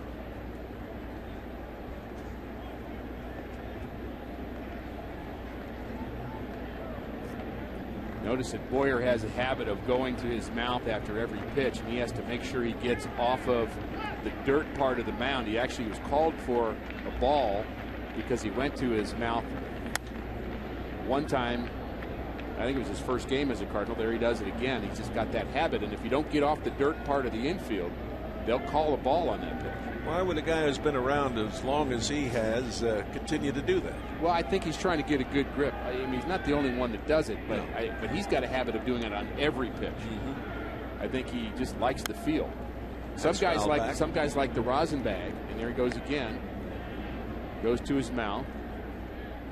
Some guys like to go to the rosin bag between pitches because they want that sticky feel. Other people want their hands to be dry. Some of them want it to be wet, and he prefers his fingers to be wet. And I was kind of that way too. I'd kick the rosin bag out of the way. I never touched a rosin bag ever. I would kick it because I hated that tacky feel, and it was just, to me, it was just in the way. Some guys go to the bill of the cap. There might be something there. You never know. No. Here's Fielder with a long one to right. Way back. And over the fence it goes. Looked for a moment like Shane Robinson had a bead on it. But a 3-run homer by Prince Fielder. His 9th of the year. RBIs number 33, 34, and 35. Well, the Cardinals had fought back into this game, and this one pitch makes it tough again as Robinson just runs out of space. He does everything he can do to jump to make that play. He actually got a little bit too close to the wall on his jump. I'm not sure he can jump and catch that anyway. But Fielder puts a dagger in the Cardinals. Cameron standing in.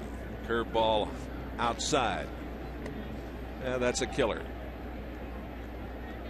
393 feet. It just got over the wall into the bullpen.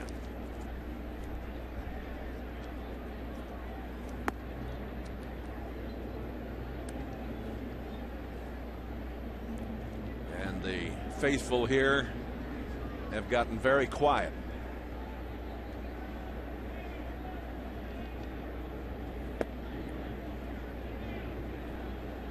Three balls and no strikes. Well, they're quiet, Jay, but maybe they're just kind of resting up for the Cardinal rally in the bottom of the 7th. Sounds good to me. I'm just trying to be positive, Jay. Yes, sir. That catches the outside corner. The Dodgers have defeated Florida in Florida 12-5. That's a final.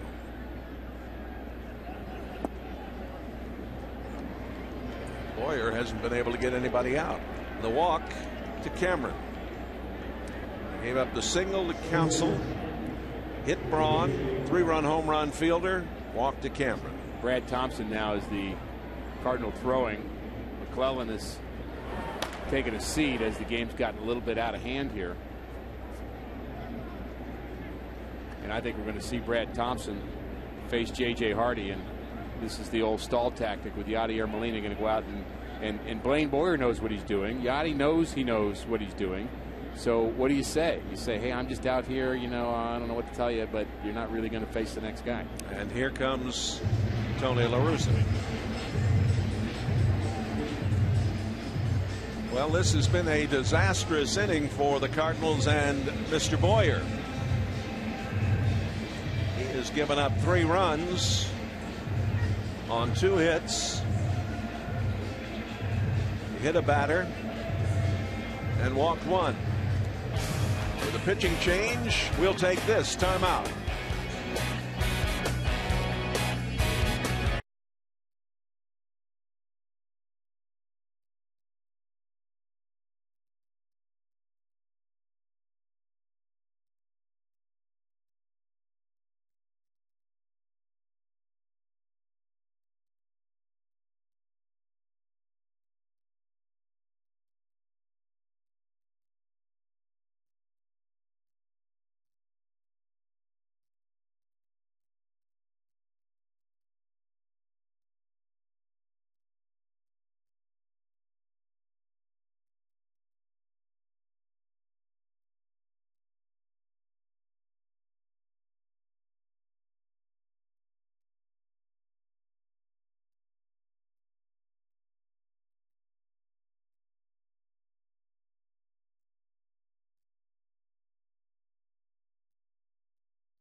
And that knocks out Blaine Boyer, and Brad Thompson becomes our new reliever. He's the 4th Cardinal pitcher of the afternoon.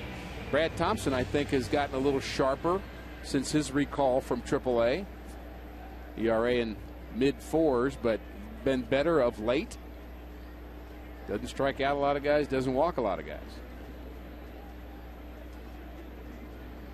J.J. Hardy at the plate. Hardy scored in the first and knocked in 2 runs with a single. Fouled out in the third, was hit by a pitch in the 6th.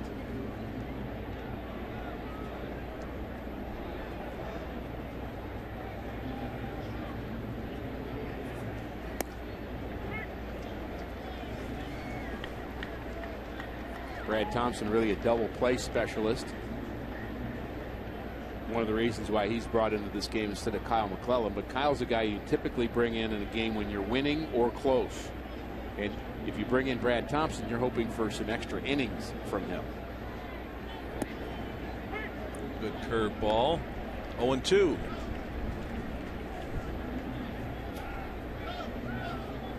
Tampa Bay has defeated Cleveland in Tampa 7-5.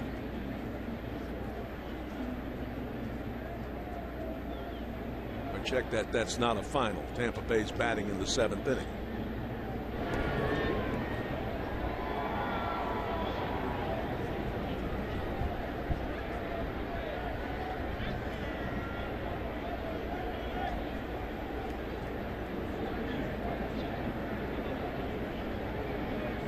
Houston now up 6-3 over the Cubs in Chicago in the 7th. 1 ball and 2 strikes.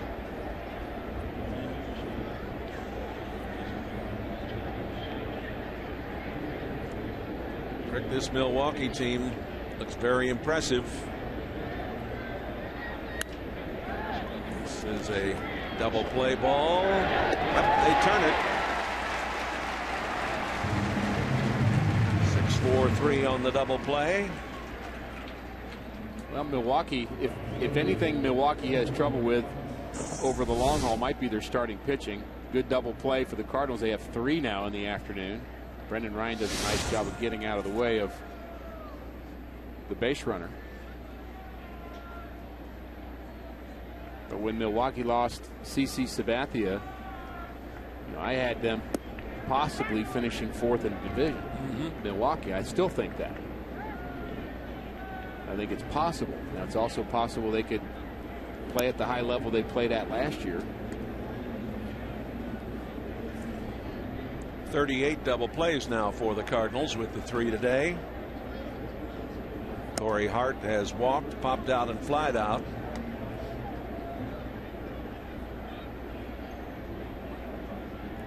You can contain Fielder and Braun in this lineup, I think you have a chance of handling this lineup. And their starting pitching is okay. Gallardo's off to a good start. Suppan was magnificent in his outing.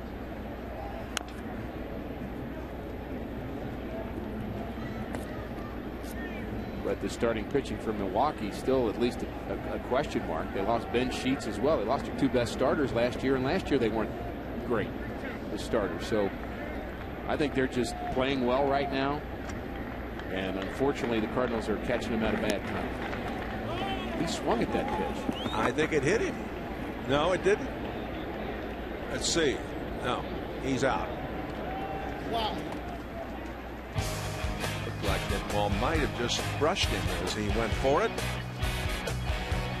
7-2 Milwaukee after 6.5. Why do so many people who drive a Honda Accord buy another one?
tuned for the post-game show with all of the Cardinal highlights from today's action. Insight into the game. News Channel 5, your home for St. Louis Cardinal baseball. Todd Coffey is the new pitcher. And a good outing for Manny Parra. That's 4 straight games where he's gone 6 innings and given up 3 or less runs. Todd Coffey takes over. Veteran right-hander out of the bullpen will face Skip Schumacher. Try to get something going here for the Cardinals in the 7th inning. The 2 runs they scored in the 6th, Jay, you had the feeling that they were back in this game. Absolutely. And, you know, they'll need to do that again. A couple more runs here and you'll feel like you're back in it. But you can't have a 0 in this inning. You just can't. Schumacher batting .310. Todd Coffey, a North Carolinian.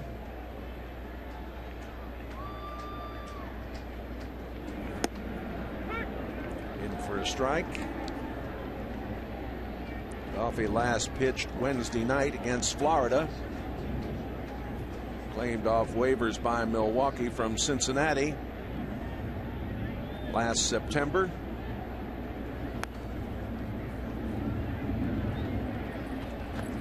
Jay, we've had 12 walks and 3 hit batters through 6.5 innings. This is not the way baseball is supposed to be played.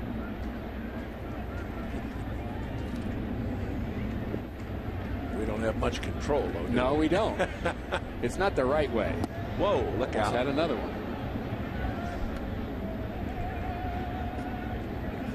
1 ball and 2 strikes.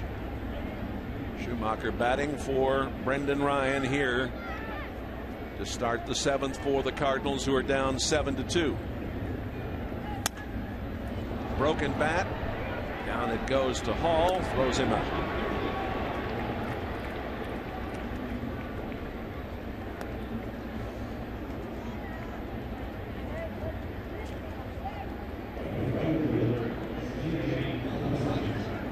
Shane Robinson has grounded out short to first on all 3 occasions he's been to the plate.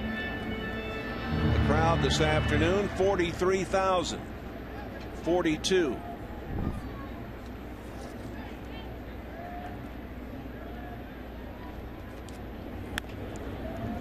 Robinson to Hall. 2 away.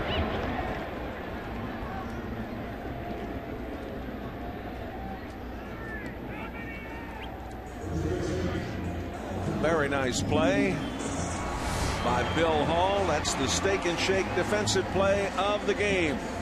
That's a tough hop, bit of a short hop. He plays it to the backhand.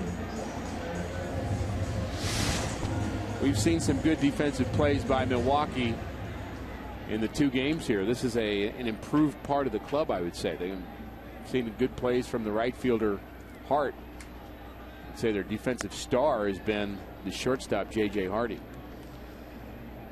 Pujols this afternoon walked in the 1st, struck out in the 3rd, doubled and later scored in the 6th. The hits are even at 5 apiece, but Milwaukee got 4 in the 1st and 3 in the 7th. The 3 in the 7th, a 3-run shot just over the fence in right by Prince Fielder.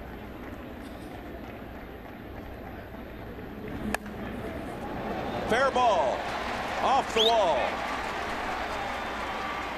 Albert took a big turn but decided to get back to first.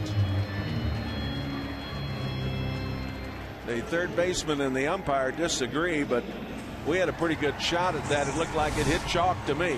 Well, it's a bullet, and it does hit the chalk. The umpire has to get out of the way. Third base umpire says foul. Umpire says fair. Guess who gets to make that decision?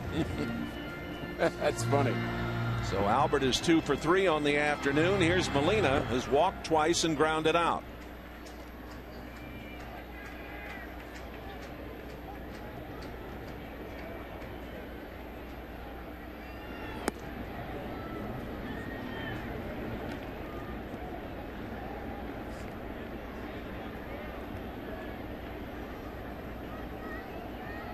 Albert, with a couple of hits and a walk now, has had a nice afternoon. Yes, he has. strike on the corner. 1 ball and 1 strike. Todd Coffey, one of those guys that holds a runner on by looking at him the wrong way. He's looking over the right shoulder instead of the left shoulder. If you look at Albert in his lead as he came set. There he is. Where'd he go? I don't know that I may have seen that before, but I can't remember. It's kind of a tricky little move he All makes. I'm guessing is he's got better peripheral vision with his right eye than his left. That's all I got. That's all I can say, Jay.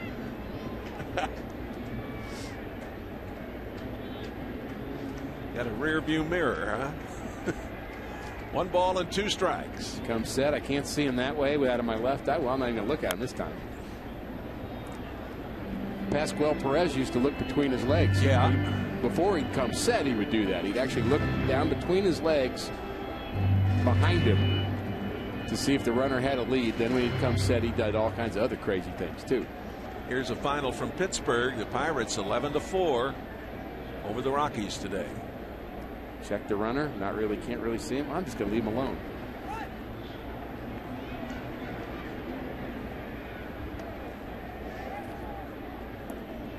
Two balls and 2 strikes.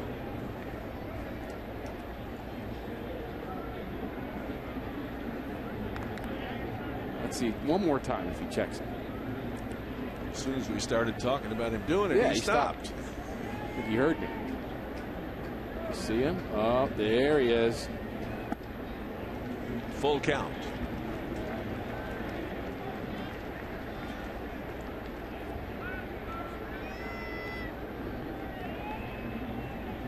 It also could just be something that he is comfortable in his delivery to help him stay back, kind of the little trigger that he might do with his mechanics. Fielder, you see there playing behind Albert. Albert's running. Shot to the right side. And that's going to do it. Well, Pujols has had a decent afternoon, but the Redbirds find themselves down.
Are down 7-2 through 7, so they have not handled some of their keys. One of them getting early runs. It was Milwaukee that got the 4 runs in the first inning.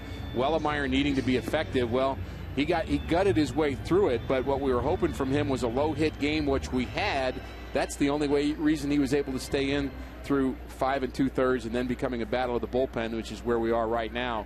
Milwaukee bullpen has been okay so far. 1 scoreless inning from Coffey. Brad Thompson begins his 2nd inning of work, and the game is still within reach, Jay, but Cardinals are going to need to get some pop. Schumacher stays in the game to play second base for Brendan Ryan, and Jason LaRue spells Yadier Molina. And here's Jason Kendall singled and picked up a couple of RBIs in the first, popped out in the third, fly to right in the sixth.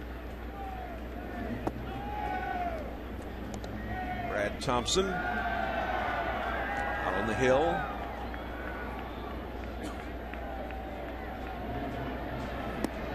Talked about all the work early on that Yachty had to do to catch Todd Wellemeyer. He deserves a few innings off here, and we also been talking about just Yachty in general needs rest. And Jason LaRue, the backup catcher, does a great job of that. I mean, he's got a very good arm, and he performs well when he's in there. But what is hard for Tony La Russa to do is to give Jason LaRue so many innings, because then you don't have a third catcher. Who's your third catcher? Well, the answer to that is Nick Stavinoa. Here's a little bloop into center field. Kendall gets his second hit of the afternoon. Stavinoa was actually asked to catch some in AAA. He used to catch in college. So he's the emergency catcher now. I'm not sure who it would be if Stavinoa wasn't here. Of course, Coffey will bat here. Of course, Jason Mott was a catcher for years in the minor leagues, but they would never use him in that regard at the big league level.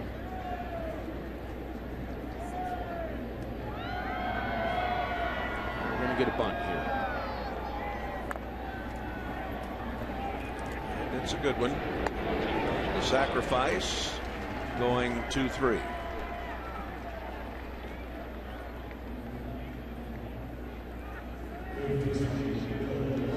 Bill Hall has popped out, hit into a double play, and grounded out. Again, if you weren't with us early on, he took over for Ricky Weeks, who injured his wrist when he struck out in the first inning.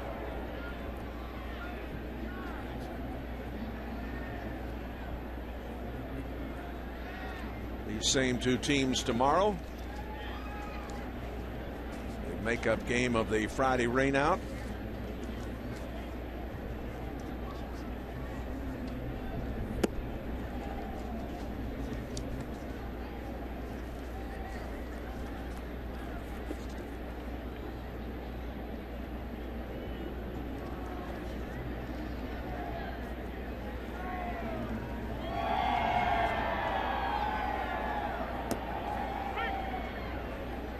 Pitch into Hall. Ball now 1-1.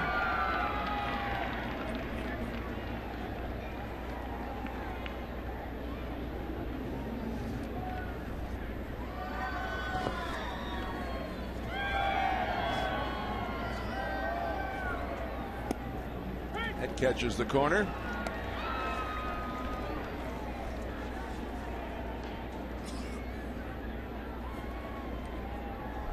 See Braden Looper here tomorrow night, the former Cardinal, former Marlin, Kyle Loesch.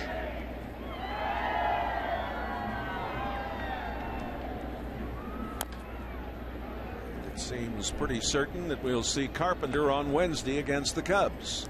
Won't that be nice? 4 runs early from Milwaukee, and then 3 late with the seventh inning home run, but only 6 hits each in this game for Milwaukee and the Cardinals. A low hit game, 9 runs and just 12 hits in this game. The Cardinals have not lost a game where they have out hit their opponent yet this year.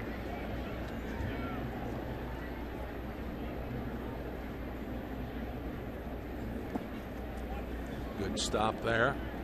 And what a shot in the arm Carpenter could be for this Cardinal team, as the rotation has started to kind of show some signs of hemorrhaging, and he is just such a leader, and he's such a professional the way he goes about his business. Yeah, he'll give the whole rub team. Off on it. Yeah, it'll rub he'll off. give the whole team a shot in the arm. Kyle Loesch was really good here in his 2 innings before it started raining. I was really pleased with the way he was throwing the ball, and unfortunately the rain washed out his start. So I think he's doing fine. Adam Wainwright was spectacular against Jeff Suppan.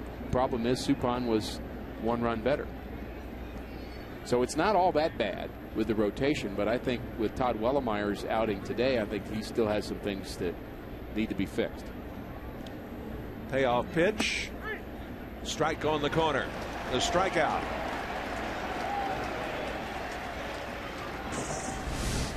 Bill Hall's not happy with it, but it is a Hardy's hot pitch right on the outside corner. LaRue does a great job of framing that pitch. And Hall still hasn't made his way back to the Brewers dugout. He's got the slow walk going. He's walking back to the dugout like Lou Piniella walks to the mound. Craig Counsell will stand in. Counsell today has had a couple of walks. He's flied to right. He singled and scored in front of Fielder in that 7th inning when Fielder hit the 3-run shot.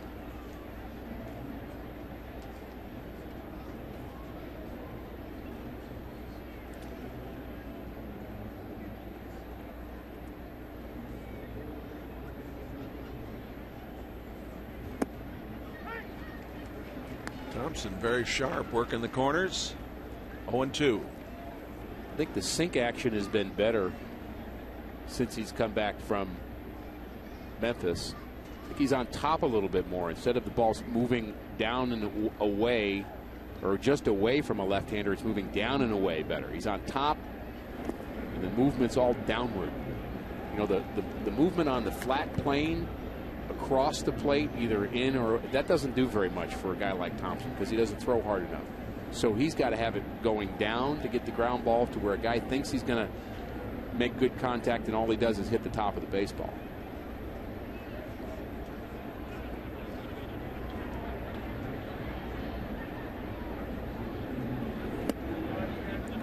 That's inside. 2-2.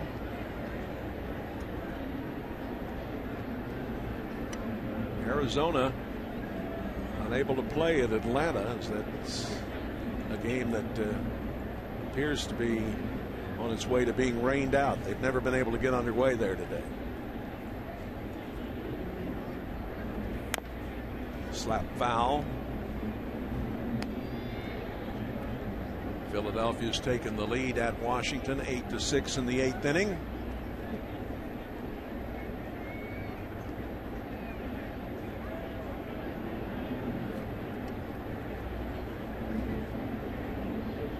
Two and two. Kendall out there at second.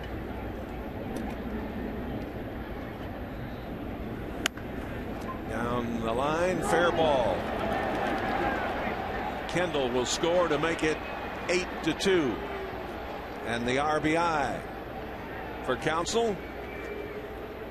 And Albert's not happy with that call. He started complaining right as the ball went past him and was called fair, as Albert believes this ball went outside the line.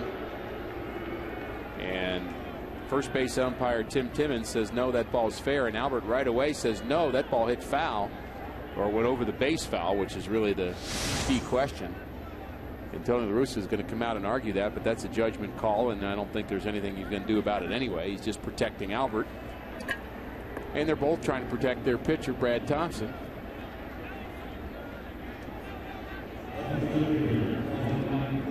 Seventh RBI of the season for Craig Counsell.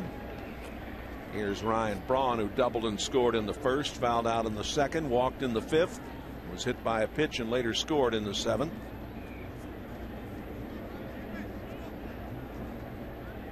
8-2 the Brew Crew.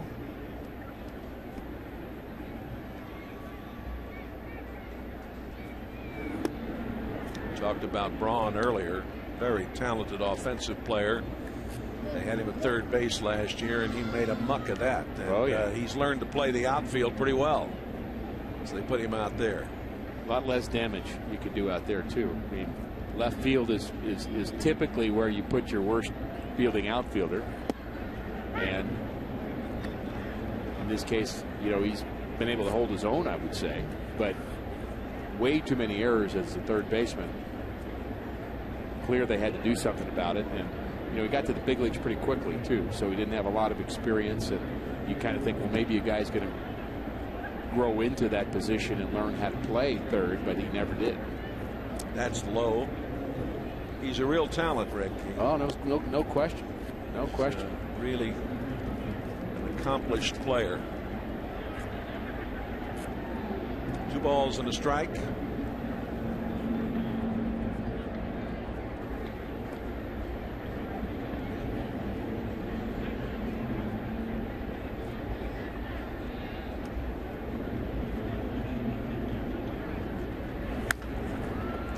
is foul.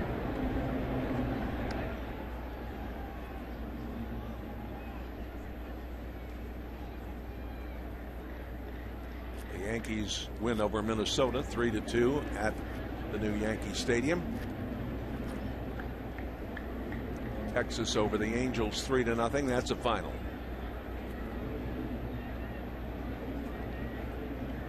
Texas is the hottest team in baseball. Mentioned that Milwaukee and Chicago are the hottest teams in the National League, but Texas is playing very well. Ricocheting off Barton, and not in time at first as the ricochet was taken by Green. The runners at the corners. That was a well hit ball. Barton still should make this play. It just kind of took a hard second bounce. Going to end up as an error.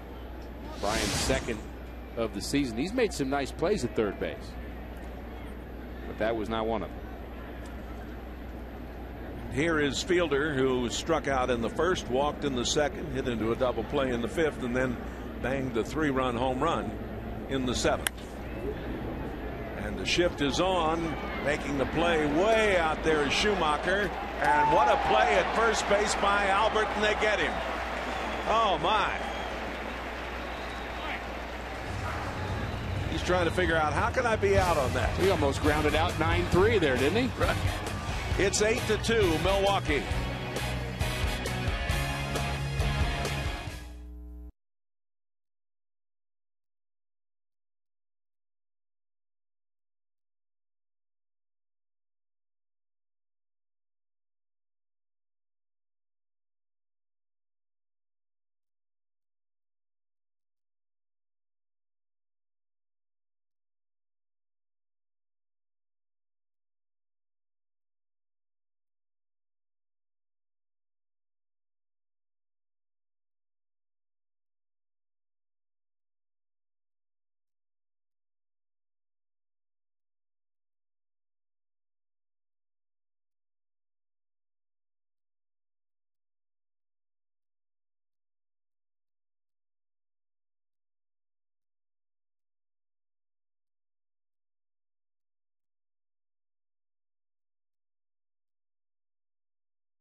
How about this play Schumacher makes with the help of Albert here to get Fielder out and end the inning? Well, the shift is on. He's playing shallow right field. He dives for it, and he rushes his throw a bit because he's playing so far away. He's got to have the good, strong arm, which he does. Schumacher throws well.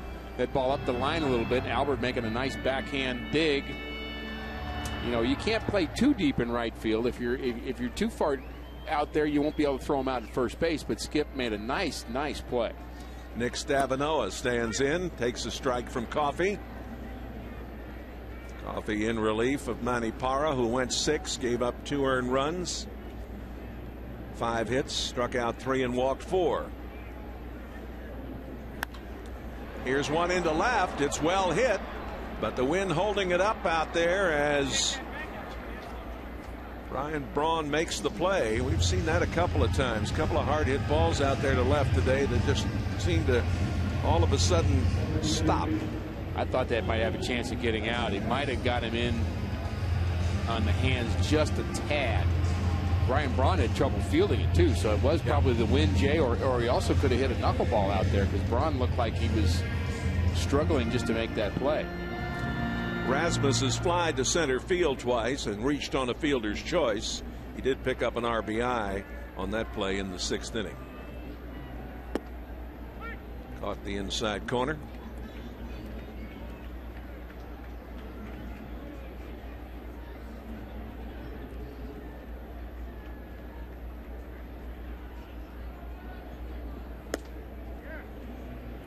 And 2. Reminder, there are good seats remaining for tomorrow night and then the 3-game series with Chicago, and some tickets left also for the weekend series with the Royals here. The Cardinals are going to have to find some way, Jay, of convincing themselves they are the team that was the toast of Major League Baseball in the month of April. Basically the same guys. Yep. Strikeout. And I think what can happen is you start to kind of get lulled into, oh, we're not very good, we're not playing very well, etc., instead of remembering how good you were at the time. Really, it's the same cast of characters. The only person you're really missing, the only 2 people you're missing are Ankiel and Ludwig. But once they come back, and that'll be soon, you have to say, you know what, we won with Brian Barton hitting 380 in April and Joe Thurston having big hits, and you've got to kind of remember that you've got the bunch to do that. You've got to believe you can. Green hits it out to shortstop. That'll do it. We played 8 innings. 8-2. Brewers.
Easy drinking Busch Light by U.S. Cellular.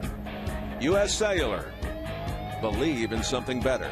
And by Jack in the Box, where you can get anything on the menu any time of day. Cameron leading it off as we go to the 9th inning.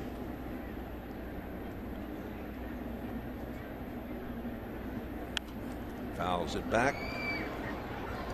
Cameron has walked and scored in the 1st, popped out in the 2nd, grounded out in the 5th, and walked again in the 7th inning. This is the nice thing about having a guy like Brad Thompson in your bullpen who can eat up 3 innings for you in a game like this. He's a guy that just, conditioned to be a starter when he went back to the minor leagues, and I think he found himself in that role. In some ways, I think he's more suited to be a starter. Into center field, Kobe Rasmus makes the play. He is Mr. Versatility, isn't he? He really is, and he's kind of a bulldog. He's really not afraid of anything. He's got that boyish look to him, but he's really a tough competitor, and he'll do whatever. He'll say, I'll start relief, whatever is needed. But I think what the Cardinals really need him to do is eat up innings in games like this. J.J. Hardy takes a strike on the corner. Singled and Picked up 2 RBIs and scored in the first. Fouled out in the third. Hit by a pitch in the sixth. Grounded into a double play. And this play is made out in right field. I'll tell you that Shane Robinson, the mighty Mite, he gets a good jump on that ball out there. He's got the instincts. Well, he closed this gap in a hurry. He was playing straightaway right field, and that ball looked like it was hit in the gap, and he just ran it down in a hurry. Some outfielders are fast, but they don't look fast in the outfield because they don't get good jumps, but he really, really does. This is Corey Hart, and very quickly they're down 1-2-3. We're going to the bottom of the ninth. It's 8-2 Milwaukee.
Player of the game, presented by the Great American Lager, Manny Parra. Well, he's a good choice, I think, today because he was, I would say, typical of what he's been the last 3 outings. A couple of runs in 6 innings, and what more can you ask for out of your starter? He did walk 4 guys, but he really limited the Cardinals offensively early on, and the 4-run lead didn't hurt him either. Todd Coffey pitched a couple of innings. Now Seth McClung takes over, but the star of the game, Manny Parra. I guess we could have given it to Prince Fielder, who had a big hit in the 7th inning to pull this game into a different stratosphere as far as the Brewers are concerned. It gave him a 7-2 lead at the time. Seth McClung last pitched on Saturday against Chicago. A week ago that would have been. And holding opponents to a .226 batting average. Last season he was 4-4 with a 4.24 ERA as a starter. Now working out of the pen, and he'll face Brian Barton.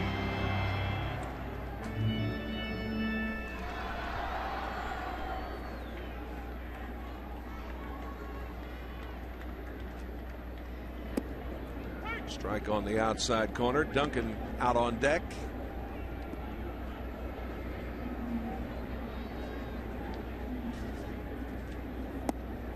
Barton's had a good afternoon. He's been on base twice, a base hit, a walk. I'd like to see him get hot again, Jay. I think he almost kind of disappeared for a while. We didn't even see him play very often. And let's see if there is a play here for Fielder. Watch out. Whoop, look out. Hi, my name is Prince Fielder. How are you?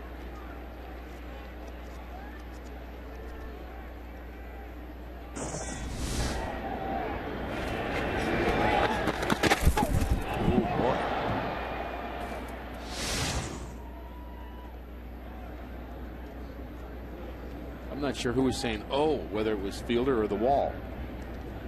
Pretty good collision there. Seth McClung is 28 years of age. And he is from the little railroad town of Ronceverte, West Virginia. I've been there many times. Not too far from White Sulphur Springs in the Greenbrier. You know you're some West Virginia, don't you? Yes, I do.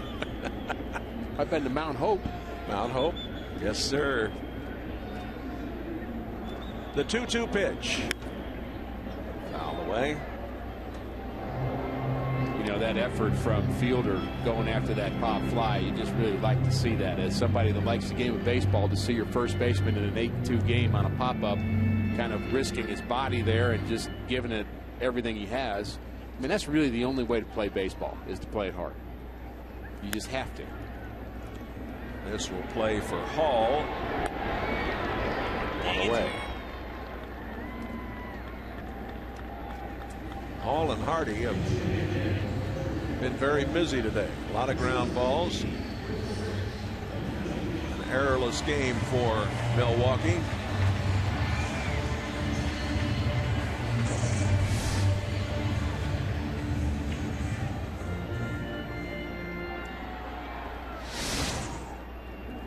Chris Duncan batting .267. Takes low and inside.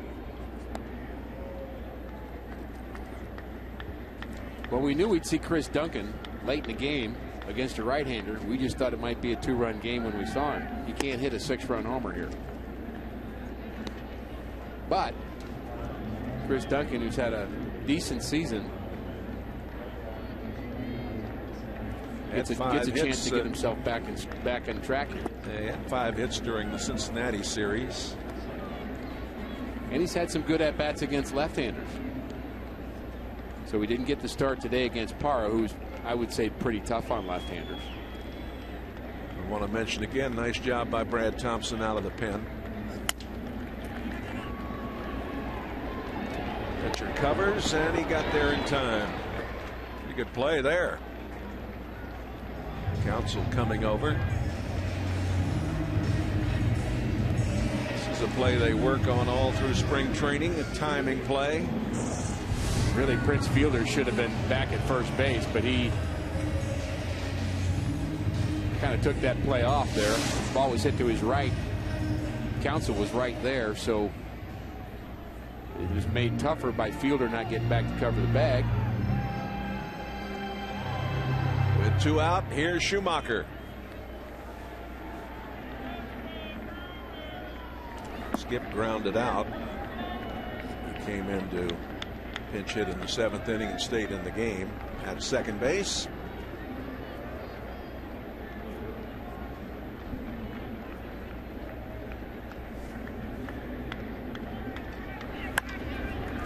And another one for Counsell, and that'll do it.